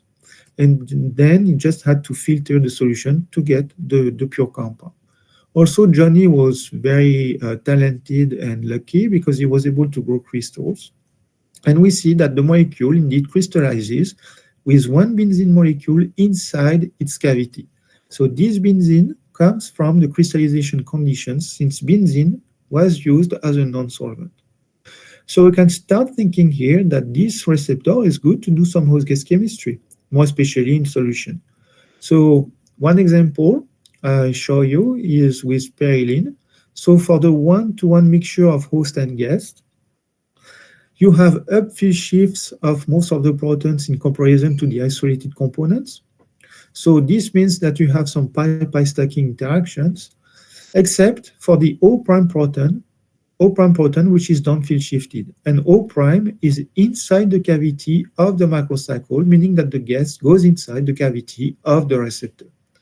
Also, during this experiment, we observed a color change. So the microcycle is yellow, perilene is slightly yellow in solution as well.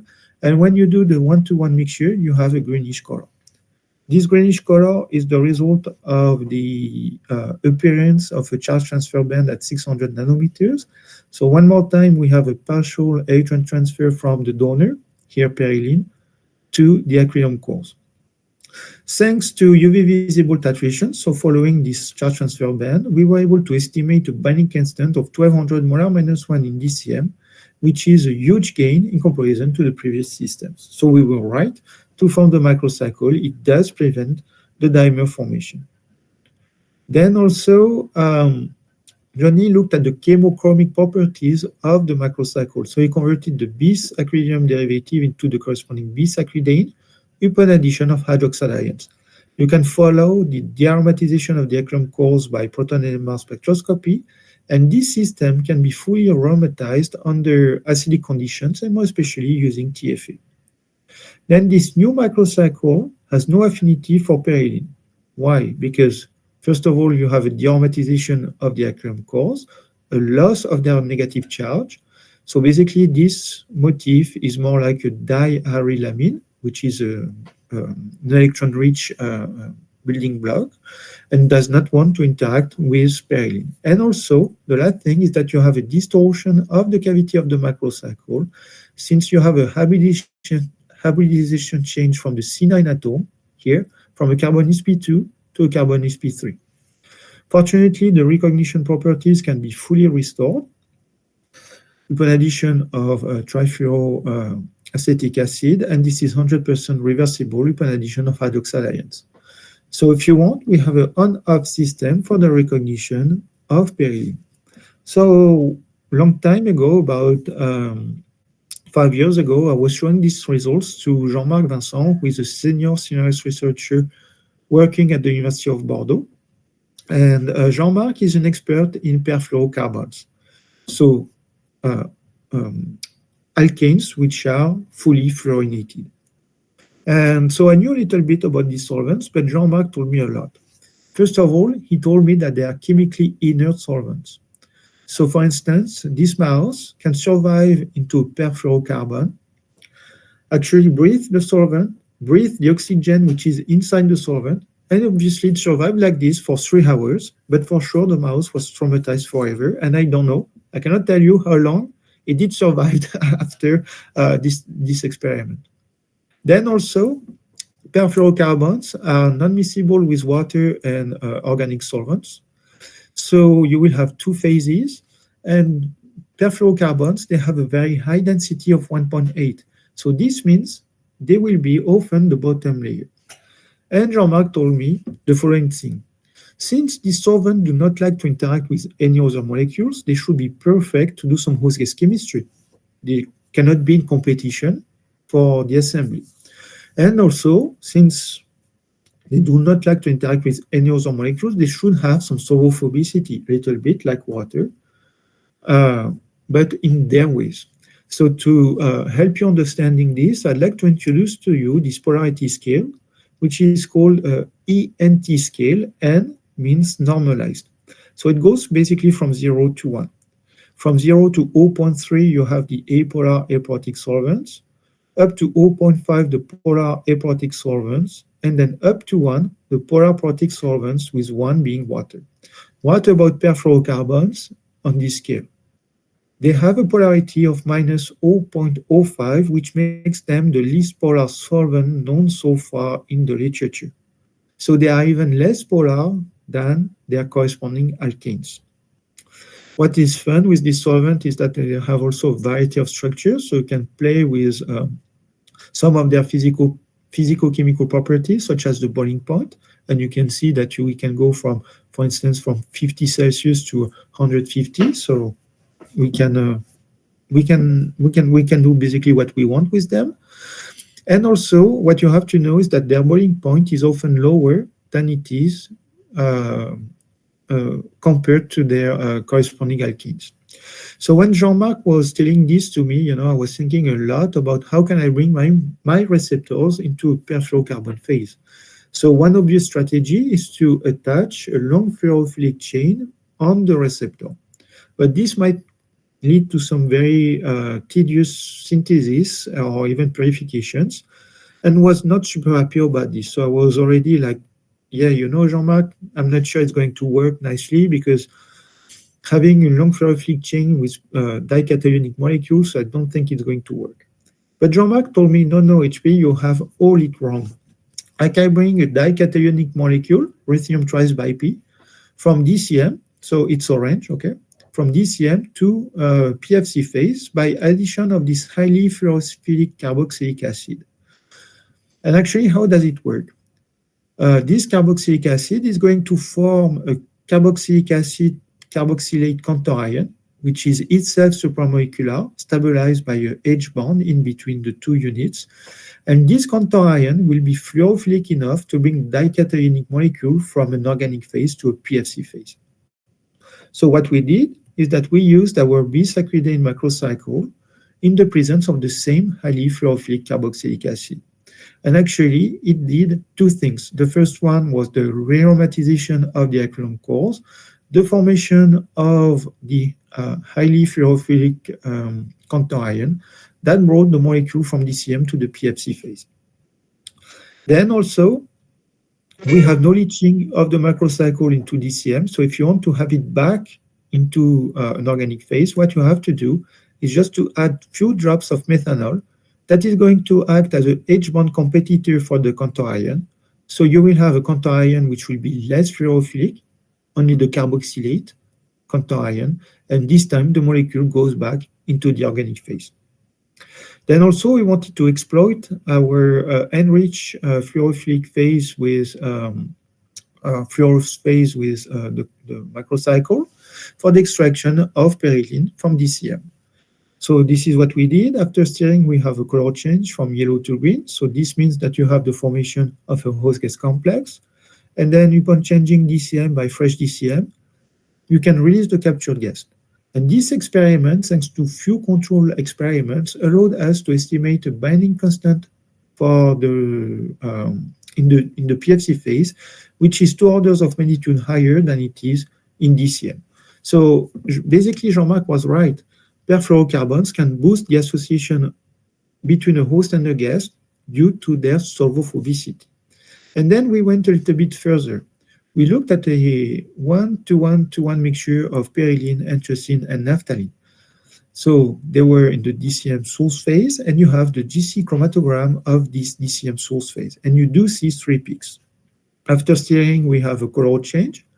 So we have a host gas complex which is formed, and upon changing DCM by fresh DCM, we can release the gas into the DCM receiving phase, and you have only 1 peak in the GC chromatogram for this phase, which is the peak of perylene.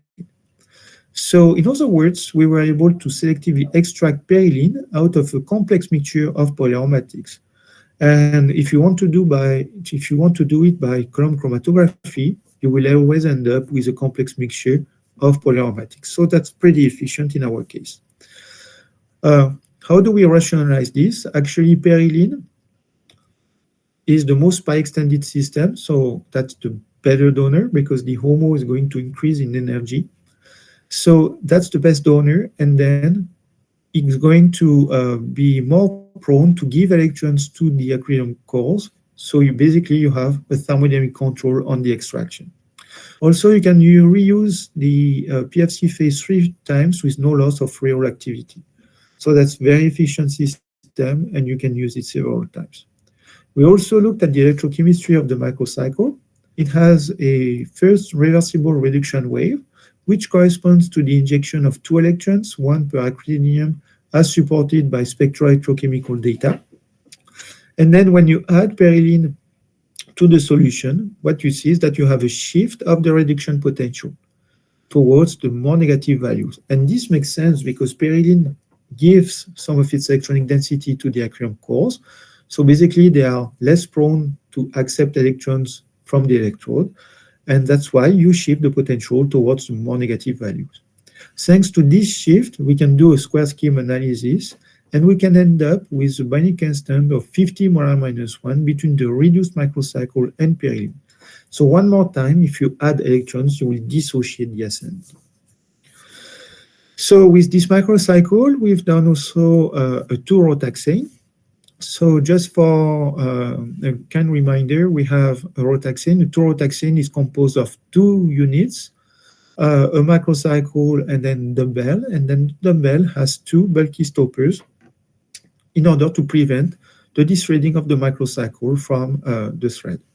So when you want to make a rotaxane, you have several strategies. The first one is what we call the threading and stoppering approach. So first of all, you do the host gas complex, and then you introduce the stoppers in the last step, and like this, the microcycle is trapped. Another way is called the clipping strategy. So you start from the thread itself, and then you do the macrocyclization of the compound around the thread. So that's the clipping strategy. You can also have what we call the slipping strategy. So these times, the 2 components are already formed, but there is a trick. The stopper is a good stopper at room temperature, but not very good at high temperature. So if you heat up the solution, you will have the rotaxane, and then you cool it down, you have a stable molecule again. And the last strategy is called the active metal template. So the microcycle acts as a ligand for a metal cation that is going to catalyze the dumbbell formation, and then you end up with a 2-rotaxane. So in our case, what we've done is that we started from dumbbell having a pyrene recognition site, and then we did a clipping strategy, and we got the 2-rotaxane in a decent yield of 18%. Then what was fun with this molecule is that it's soluble in a variety of solvents, having a bunch of different varieties from DCM to methanol. So what you see for this molecule in the different solvents is that you have almost the same chemical shift for most of the protons. So this means that they are in the same environment. And this clearly suggests that we have the microcycle in proximity or vicinity of the pyrene recognition site. And this was also confirmed by variable temperature experiments. So to give you an idea on what's going on, we've done some molecular dynamic simulations. So what you see here is just the host gas complex.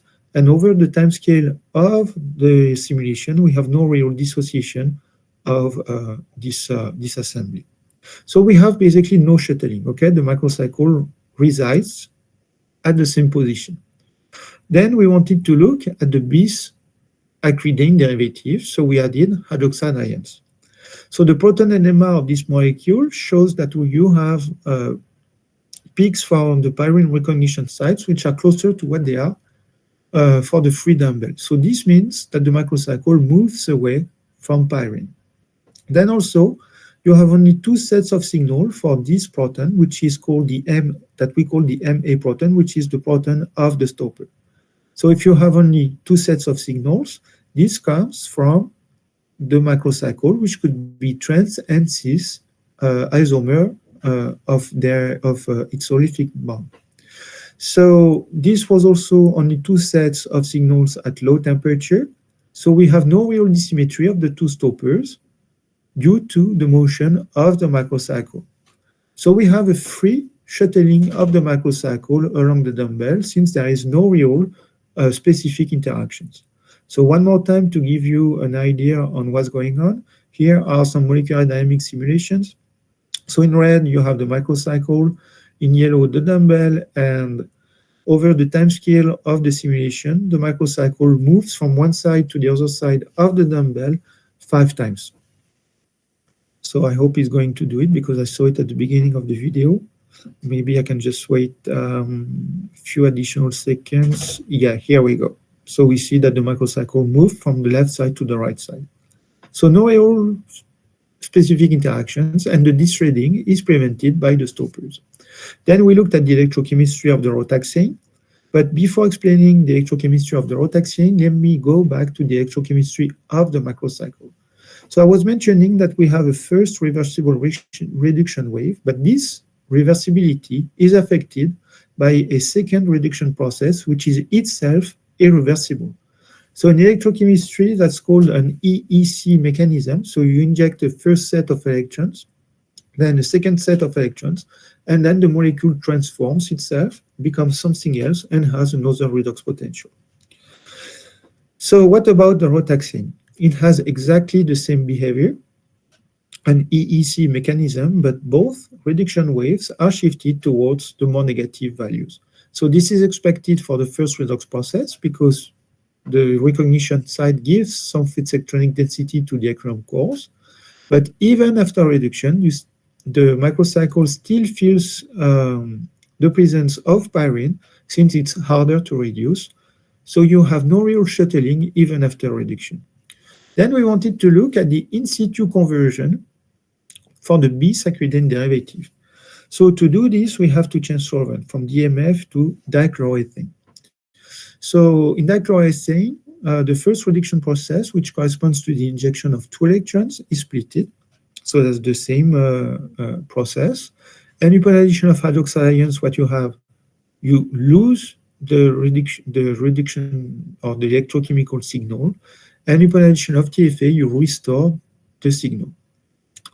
So if you want, we can monitor the mechanical state of the rotaxane by electrochemistry, because when there is no shuttling, we have a redox signal, and when there is shuttling, there is no redox signal anymore.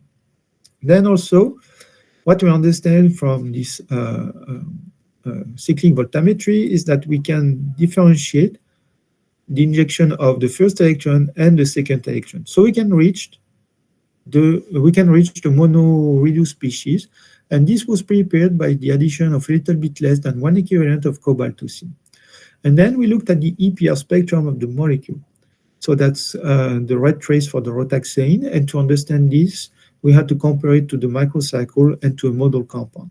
So for the model compound, you have a hyperfine cupping, which is monitored, so this is what you expect. In the case of the microcycle, you have a broadening of the signal. So this means that you start having a spin exchange regime. So the electron moves from one redox center to the other one. This makes sense because they are in close proximity. And in the case of the rotaxane, we are in an intermediate situation. So this means that you slow down the spin exchange. And this was very curious to me, because I thought that if I have some additional orbitals in between the 2 redox centers, I should favor the spin exchange and not disfavor it. So DFT calculations told us the following thing, is that if you look at the microcycle, the mono-reduced microcycle, you have a collapse of the structure, and the 2 redox centers are in close proximity of 3.5 angstrom. Of course, this collapse cannot occur in the case of the rotaxane because you have the recognition unit in between. So the 2 redox centers are far away, and like this, you slow down the spin exchange. So this is what I wanted to share with you on the rotaxane. And now we are going to speak a little bit of photochemistry. So I was somehow hiding something to you since the beginning, because I just recently understood what happened to this very specific building block, which is an acrylon core functionalized at the 9th position with a 2 pyridyl. So this molecule has a yellow color in solution, and then when you leave it under light, it turns green. So you can follow the photoconversion by UV visible spectroscopy. So instead of having molecule absorbing below 500 nanometers, now you have something that absorbs from 300 to 800 nanometers. Then, of course, as an organic chemist, what you want to do is to run a proton NMR. But then, in this time, I had no signal. So this suggests that I have a radical. This radical was confirmed by EPR spectroscopy with a G value of 2. So this means it's an organic radical. And then what we've done also is that we use the Evans shift method that allows you to probe the number of unpaired electrons for the molecule. And in this case, we had only one unpaired electron. Then for quite a long time, because the story has started, this observation has started in 2020, the last characterization I had for this molecule was provided by mass spectrometry. And you see that the photo product has the same chemical structure than the precursor, but with one proton which is missing. So this proton missing, maybe you understood what happened, but for those for whom it's a little bit more difficult, here is the answer, the Swiss structure. So what we see is that the photo product is the result of the formation of a new bond, this nitrogen-carbon bond, which is photoactivated and undergoes a cyclodehydrogenation. So this molecule, we named it a viridium because viridis in Latin means green, and also it's a radical cation, so it has a positive charge, so that's why it has the suffix -ium, so viridium. This molecule stacks along the A-axis of the crystal with an interplanar distance of 3.3 angstrom, which is below the sum of van der Waals radii of 2 carbon atoms. So they are closer to what they should be.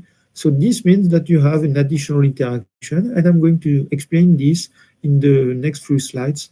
But first of all, I'd like to go for the stability of the radical, because indeed, the crystals were grown under ambient conditions. So you can follow the stability of the radical over a 2 months period. And actually, this represents the variation of the different maxima of the viridium radical cation.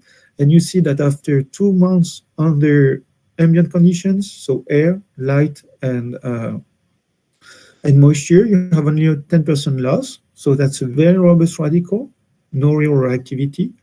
And also the structure of the radical was provided by NMR spectroscopy.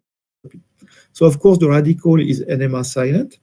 But then when you add an oxidant, here NOBF4, you go for the oxidized species, which is diamagnetic, and then you can record an NMR. So this NMR corresponds to 14 different protons.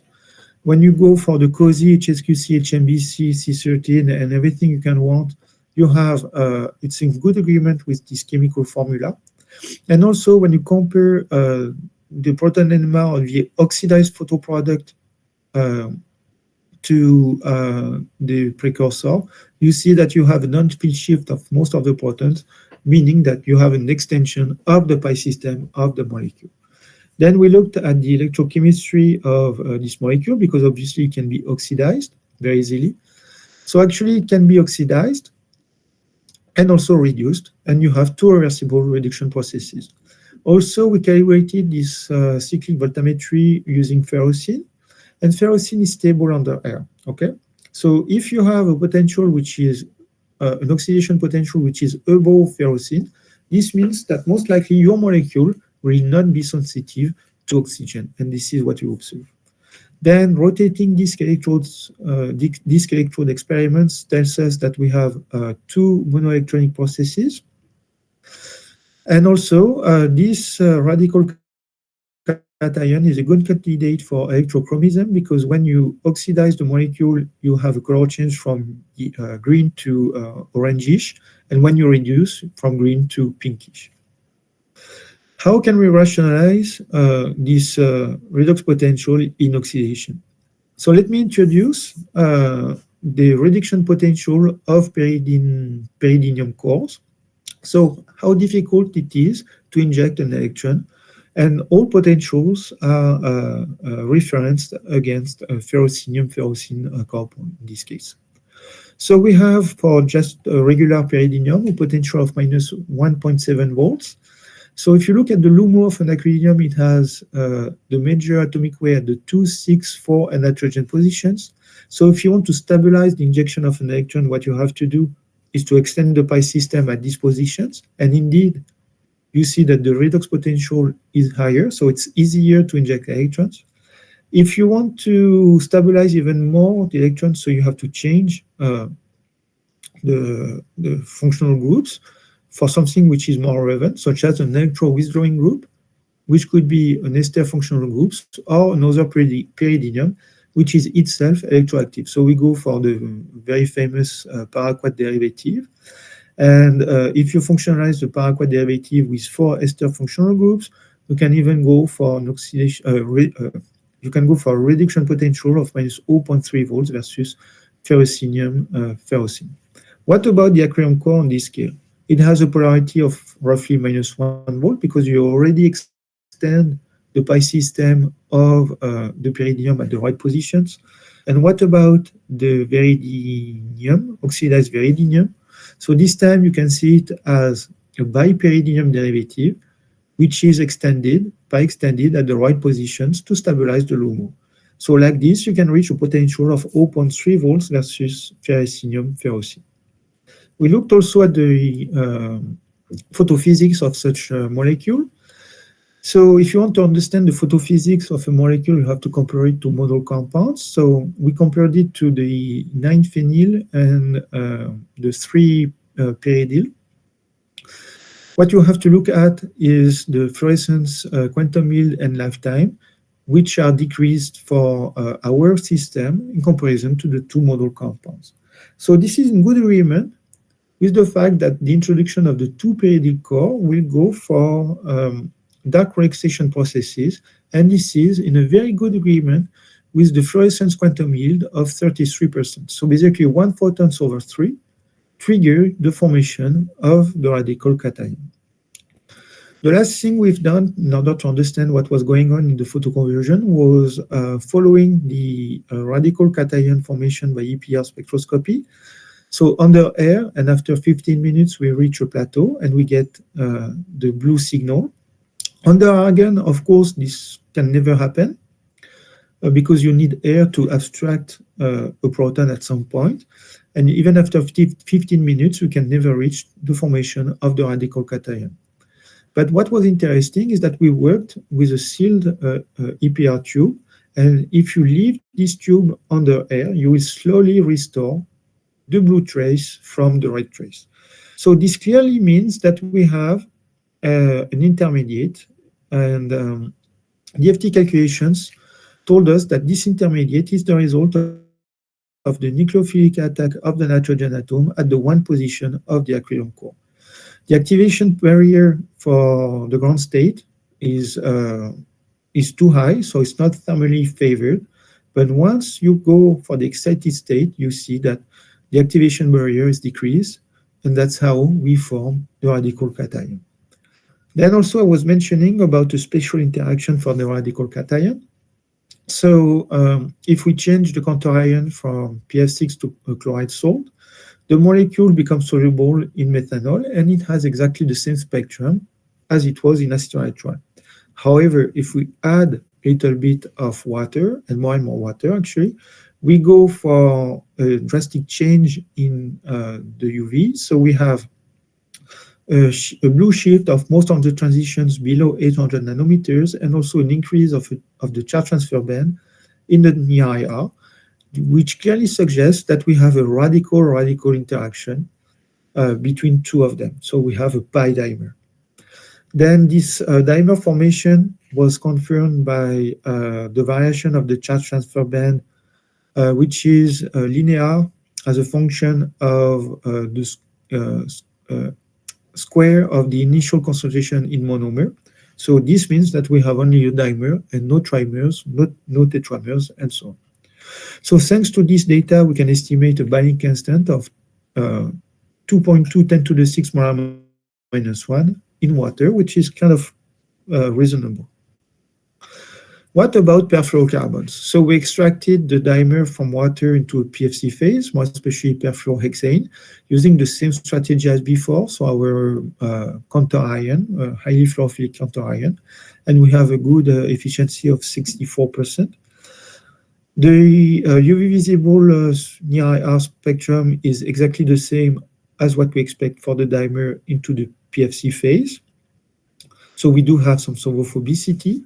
And then if you want to probe the thermodynamics, what you have to do is to add another solvent into the PFC phase. So perfluorocarbons are unimmiscible with few of organic solvents, and one of them is trifluorotoluene.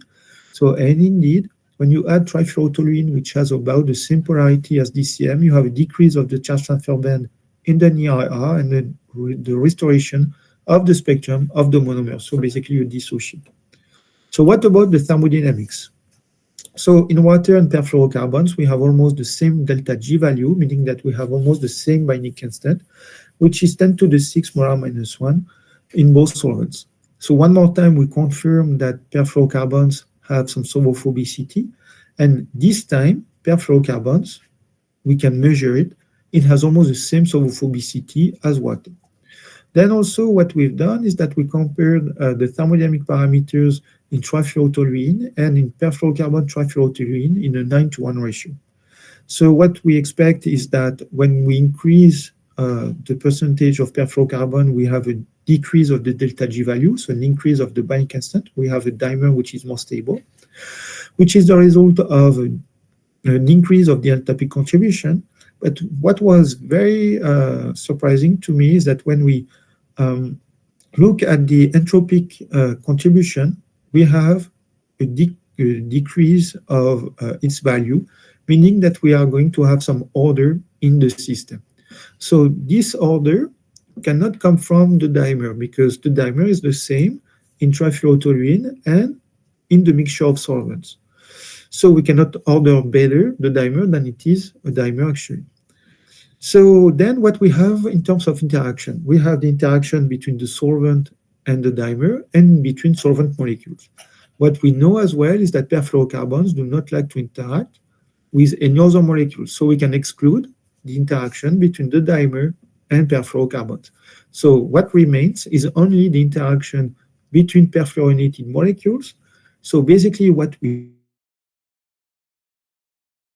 probe here is that we have some ordering of the solvent of the perfluorocarbon phase. So that was one of the only studies so far for which we can probe the ordering of perfluorocarbon phases. So the last system I'd like to show you on this aquarium core chemistry is related to an allosteric control. So allostery is commonly found in nature, more especially in hemoglobin. So it has 4 interaction sites for oxygen molecules. The binding of the first oxygen molecule is going to increase the binding constant of the 3 others. And this is what we call a positive allosteric control. So in other words, you have a receptor having an allosteric site and an active site. The first oxygen molecule, in our case, which is an effector, is going to interact at the allosteric site, changing the shape of the receptor. And like this, it can accommodate other gas. If you have a positive allosteric control, you can also have a negative allosteric control. So this time, the effector is still going to interact at the allosteric site, changing the shape of the receptor. But this time, you cannot accommodate a gas as efficiently as before. So when you look at artificial allosteric systems, many of them involve porphyrins, and then the allosteric can be controlled by the addition of cations or the addition of anions. It can be under redox control or photochemical control. So why these systems, they use porphyrin? Because porphyrins are super nice molecules. They are aromatic. You can functionalize them at the beta and meso positions. They can also interact with small molecules according to a metal-ligand interaction or according to pi-pi stacking interactions. Then also they have very interesting physico-chemical properties. So you can irradiate the porphyrin core at their most intense band, which is the solid band at, let's say, 450 nanometers, and then you emit light at 700 nanometers. Also, porphyrins can be oxidized, and you can tune the oxidation potential according to the metal cation you put inside the free base. So you can see you can play with their properties very easily. And since I'm closely working with a porphyrin chemist, Valerie Heitz, we decided to come up with our design for a receptor, which is a bis porphyrin acrylium conjugate, and that's a molecule giving a molecular tweezer. This molecule was made by a shared PhD student, Emi Edo Osagi, and she made this molecule in few synthetic steps that's very straightforward as long as you have the right building block, which is this acrylium benzaldehyde. So this allows the formation of the porphyrin core under lenticular conditions, and then what you can do is dimerize this porphyrin acrylium conjugate under Grubbs conditions. So this receptor can interact with gas, and more especially with ditopic ligands. So for instance, 4,4' bipyridine. So what you see is that for the receptor, the most affected protons are the protons of the porphyrin. So this makes sense because this is where it's going to interact the ditopic ligand. And then also you can follow this interaction by looking at the solid band. And indeed, you see a shift. And thanks to this shift, you can estimate a binding constant of 1.7 10 to the 5 molar minus 1 in DCM. So that's kind of like a regular binding constant for this kind of systems. Then we looked at the switching properties of this molecule. So Emi converted the bis acrylium derivative into the corresponding bis acridane upon addition of hydroxyl ions. So we can clearly see the dearomatization of the acrylium cores by proton NMR spectroscopy and also by UV visible spectroscopy, since only the transitions centered on the acrylium cores are affected. So we do have dearomatization. Then also this system proved to be fairly robust. So you can add TFA, you restore the acrylium cores with no real demethylation of the porphyrins. So that was a good surprise to us. Then this new receptor, bisacridane receptor, can interact with the same ditopic ligand. And in this case, we were able to estimate a binding constant of 1.3 10 to the 5 molar minus 1, which is about 20% decrease in comparison to the bis acrylium derivative. Then we looked for the electrochemistry. So the bis acrylium derivative has two redox processes, one in reduction, which is the reduction of the acrylium cores, one in oxidation, which is the oxidation of the porphyrins.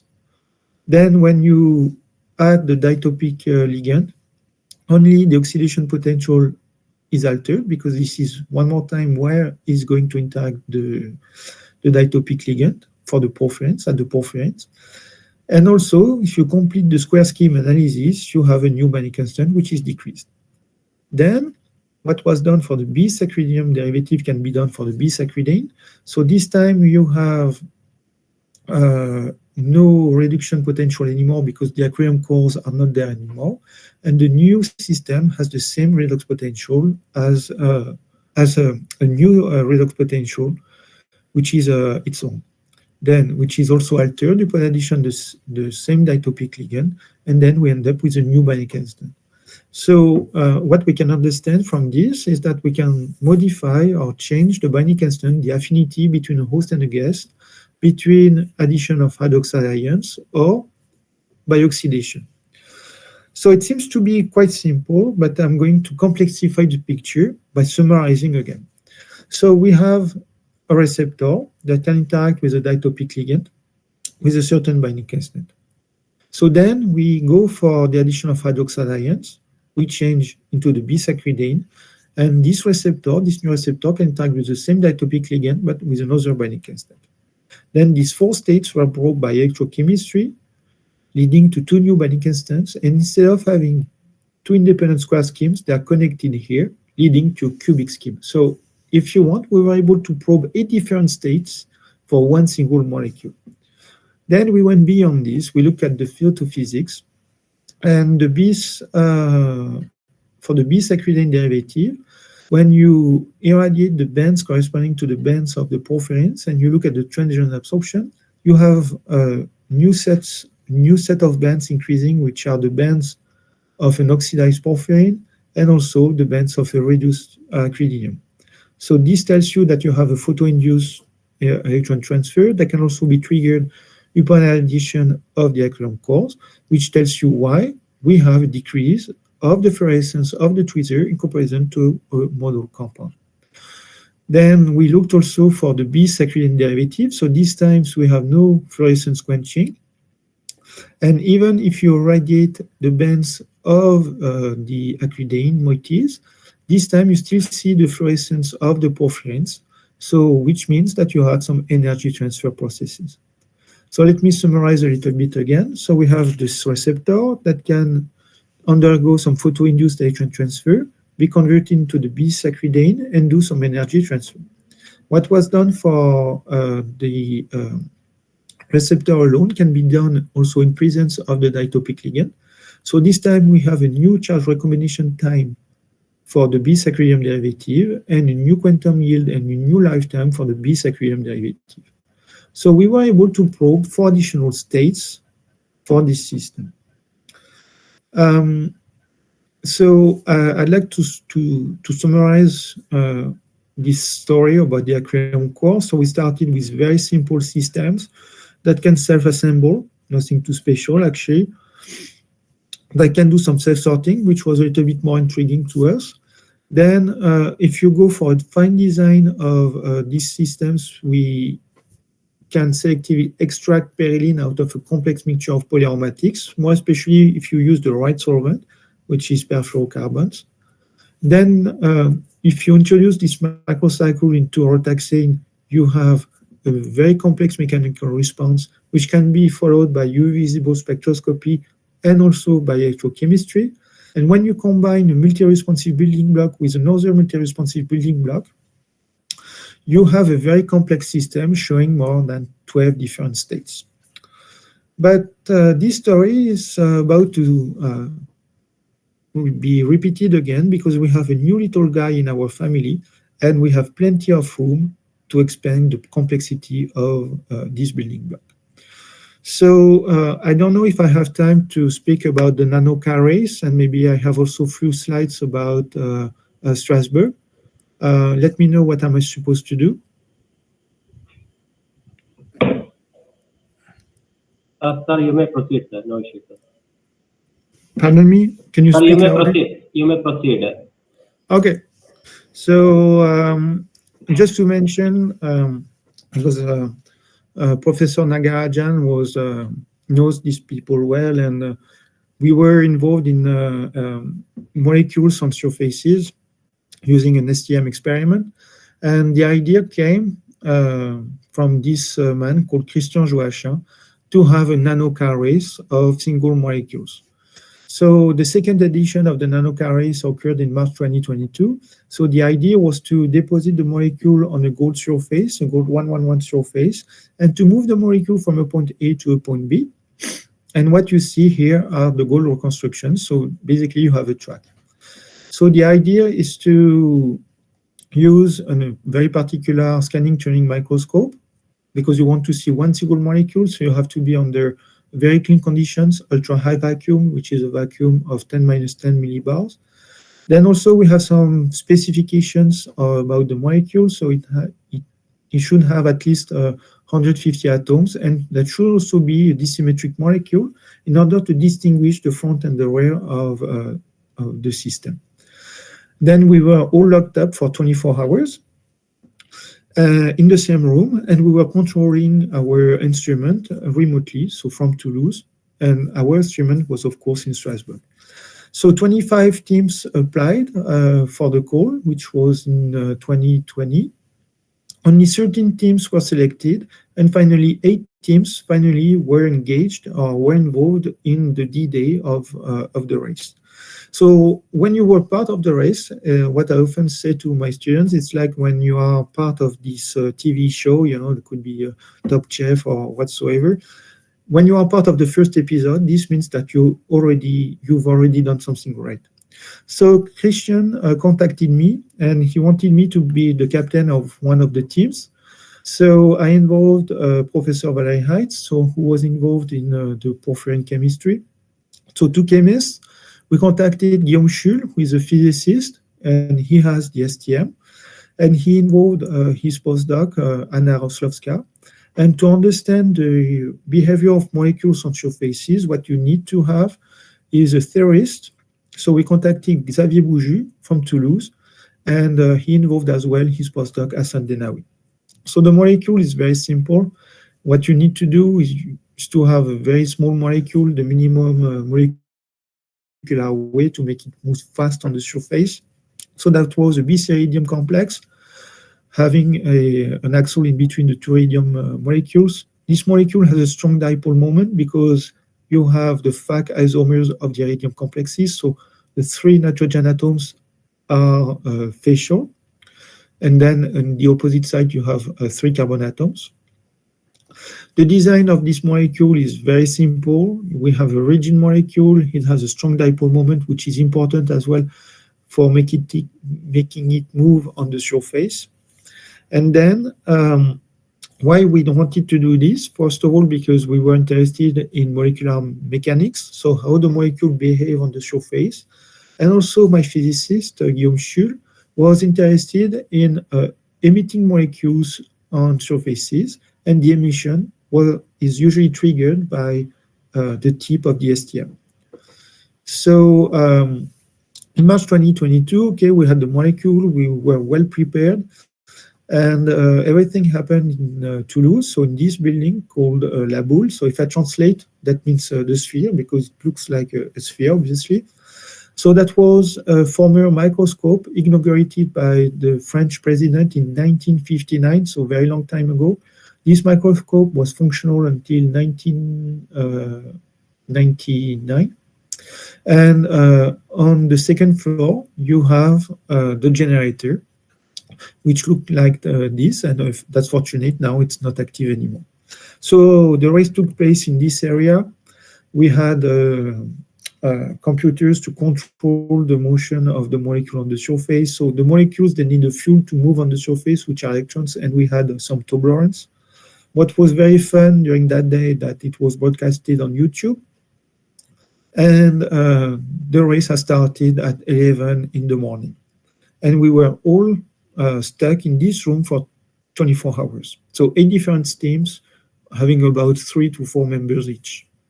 So those were the results we got. So the little thing that you see moving here is actually our nanocar.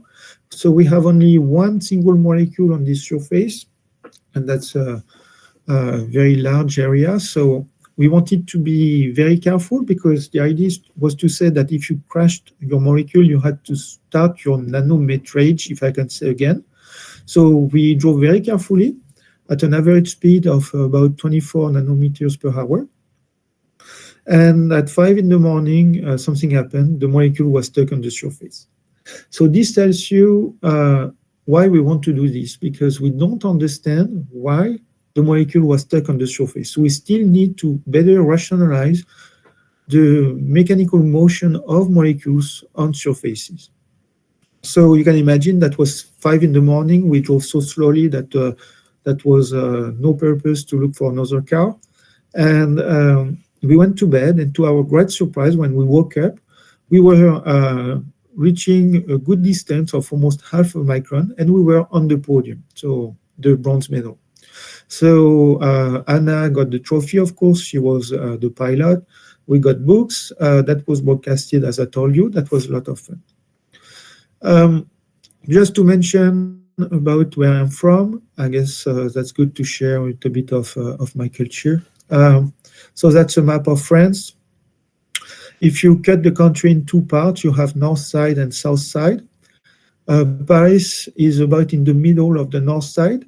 Everything which is called, which is west part of France is called the west part of France, and everything which is east part of France is the eastern part of France. Then you have the southwestern part, southeastern part. What about Strasbourg? It's right there, and Toulouse, it's located in the southwestern part. So Strasbourg is the main city of the Alsace region, which is kind of like a small area along the German border, and also Switzerland and Luxembourg. So This area is very famous for its protecting program of these gigantic birds, the storks. This is also where the Bugattis, these famous sport cars, are built in Molsheim, so it's very nearby Strasbourg. It's also famous for its food, which is kind of like a German style food, but in a French way, so a little bit better according to me. And so it's also a wine area, more especially for whites. And usually this region is known for its people who are extremely welcoming. Then what about Strasbourg itself? So it was built on this island that we call, of course, we are very general people, we call it the island. So since Strasbourg was the buffer zone between France and Germany, we needed some fortifications to protect the city. So you have one example. We still have an historical district called La Petite France. And Strasbourg is very, very famous for its cathedral, which was the highest building in the world until the 19th century. Then when the Germans took the city in 1870, they built a new area that they called the Neustadt. So if I translate, this means the new city. And the population of Strasbourg doubled in 30 years. So it has its own architecture, which is classified now. And the city continued to spread in this direction with the European institutions and so on. Strasbourg is also super famous in Europe and in the Western world for the Christmas market. So feel free to come for the Advent period. It lasts for 4 weeks, but I just would like to warn you, it's very crowded. And as Strasburger, we don't like much the Christmas market because we cannot go for doing some shopping in the city center anymore. Then what about chemistry? So when the Germans took the city at the end of the 19th century, they developed also the university with an historical campus.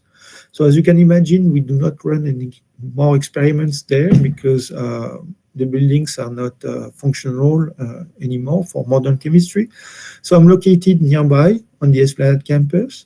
And just for the record, there are 2 other campuses, one in north side called Kronenberg. So for those who are interested in C60 chemistry, this is where works Jean-François Nierengarten.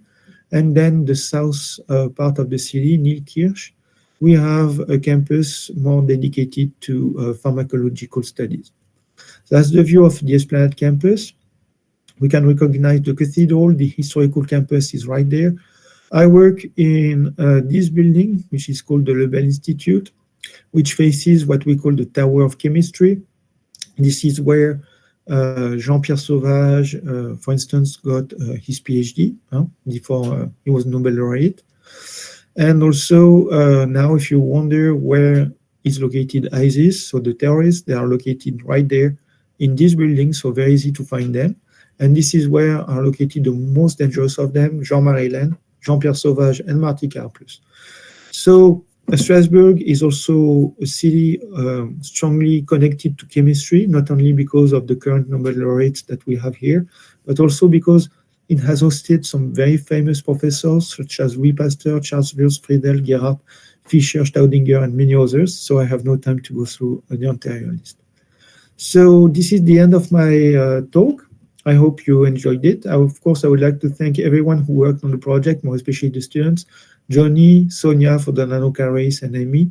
I'd like to thank also Valerie for the fruitful discussions I have with her, and the sponsors.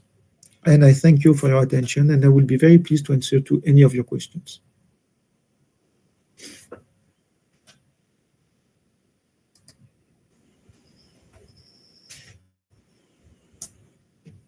Okay, everyone. As the speaker mentioned, the floor is open for discussion. And sir, we have one question. In that nanocar race, you have used the iridium complex, right? Yeah. Any specific reason for that one? Why it is so specific nanocar? Because first of all, okay, why do we use iridium complexes? Because first of all, what you want to have is a neutral molecule.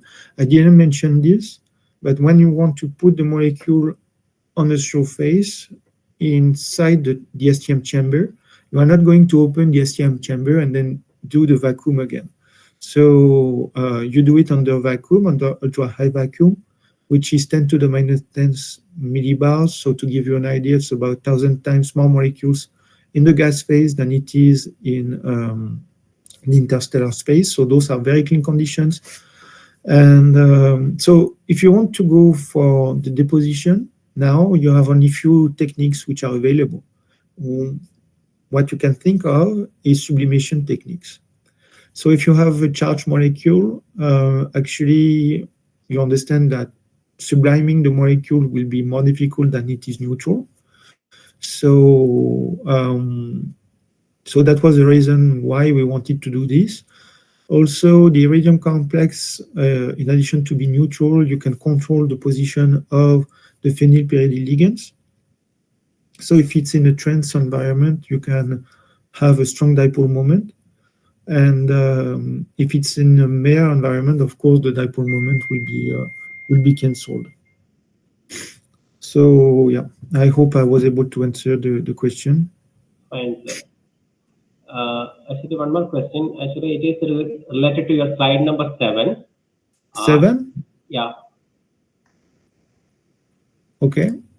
In Should I that, share my screen again? Yeah, maybe. Yeah. Okay, share screen, whole screen.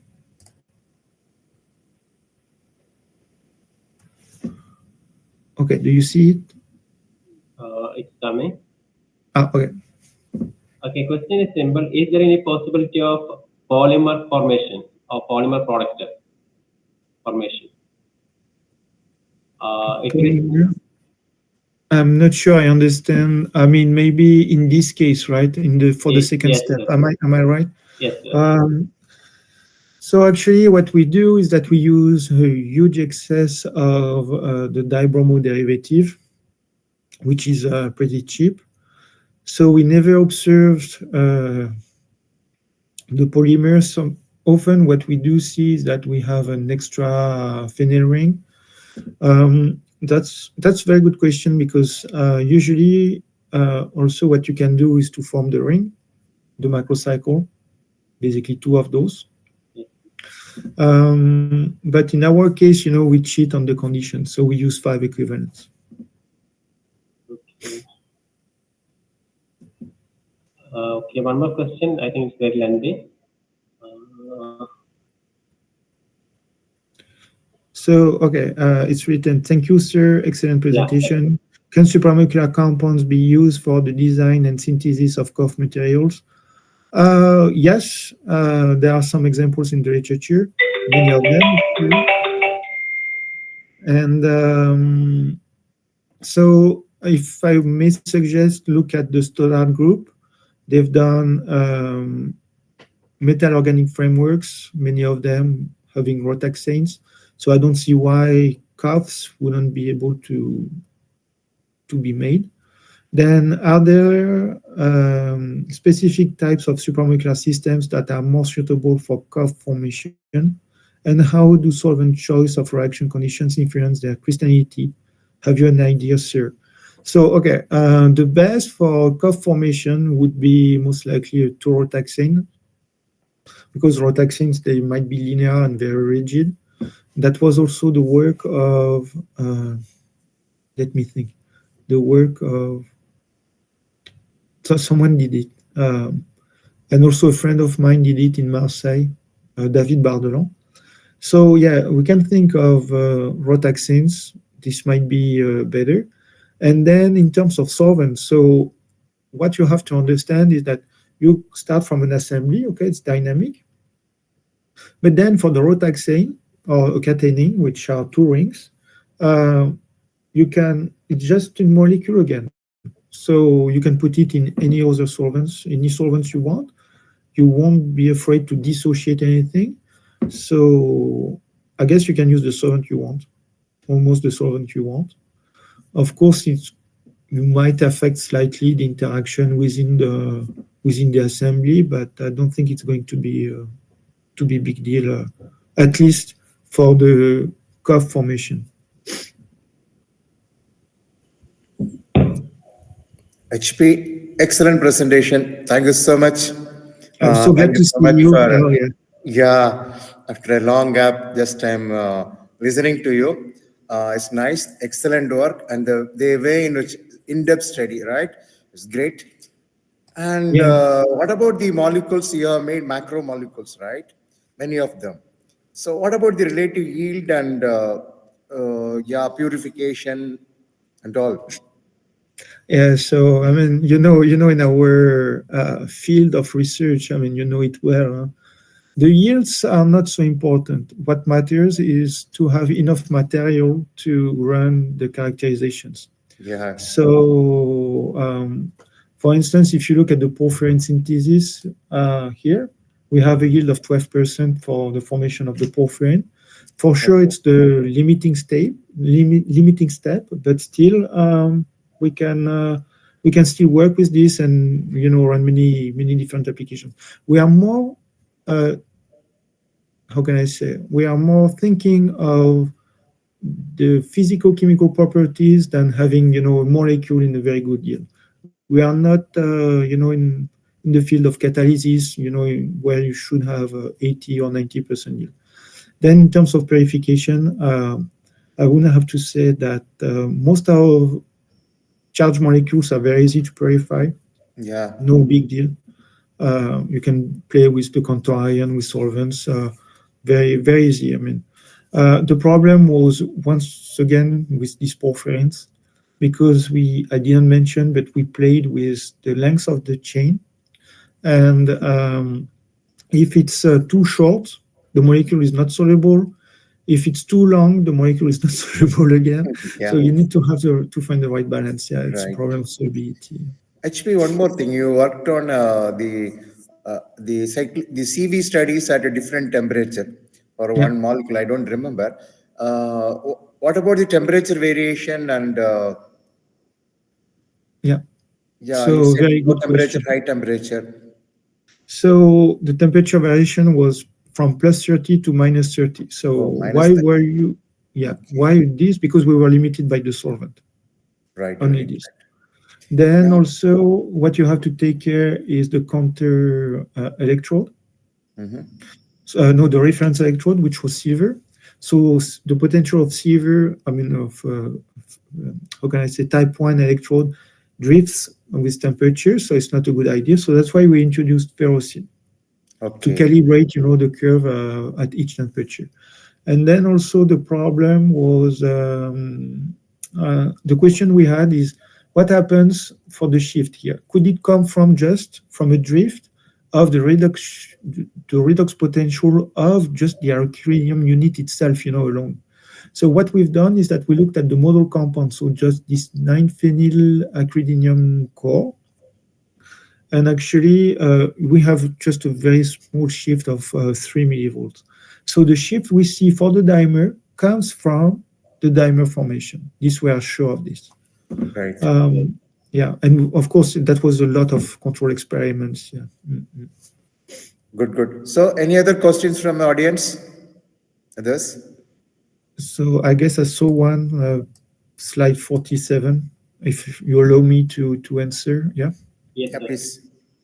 So 47. So, okay, thank you. One more question, slide number 47. Can the radical ion quantum yield be calculated for crystal or solid form? Good question. I guess I never thought of this. I mean, Nagarajan, maybe you have the answer. So what I know is that we can photoconvert crystals. This has been done with diarythene, no problem. But the quantum yield itself, I mean, I'm not convinced. But maybe that could be done actually, because what we do for the quantum yield of photoconversion is we looked at the solution, we put two samples, a reference compound and our compound. We irradiate for the same amount of time with the same lamp at the same distance. And then since we know the quantum yield of the reference compound, we can reach the quantum yield of our derivative. But in the crystal structure, I guess, I mean, I wouldn't see why it wouldn't work.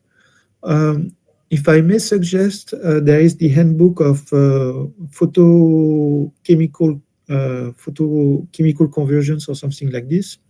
And that's very good book. It's very nicely written. So if the answer is not inside this book, I mean, I cannot know. Yeah. Any other questions? No, sir. Okay. So in the absence of further questions, so let us thank Professor HP for sparing his valuable time with us. Hopefully, whether you had lunch or not. Oh yeah, already. Yeah, it's You had lunch, 4:20 it's here. evening. Yeah, it's 4:20 p.m. So yeah, 4:20 fortunately I had lunch. Right. So thank you so much. Really, I'm very happy to know the kind of work you are pursuing. Really tough molecules and the kind of chemistry and kind of publications, whatever you have made it. Really, I'm very happy to see that. Congratulations to the entire team. And on behalf of the organizing committee, I thank wholeheartedly for accepting my invitation and sparing your valuable time with us. Thank you so much, HP. Thank you. Okay, thanks to you guys. Thank you. So, Have a great Adra, day. you want to say Bye-bye. something? Formal thank you. Yeah, Adra, yeah, Yeah. you can propose thanks. Thank you, sir, for your valuable speech. I request all the participants to join the meeting by tomorrow 6 p.m. Okay, thank you so much. Okay, thank you all. Okay, bye, HP.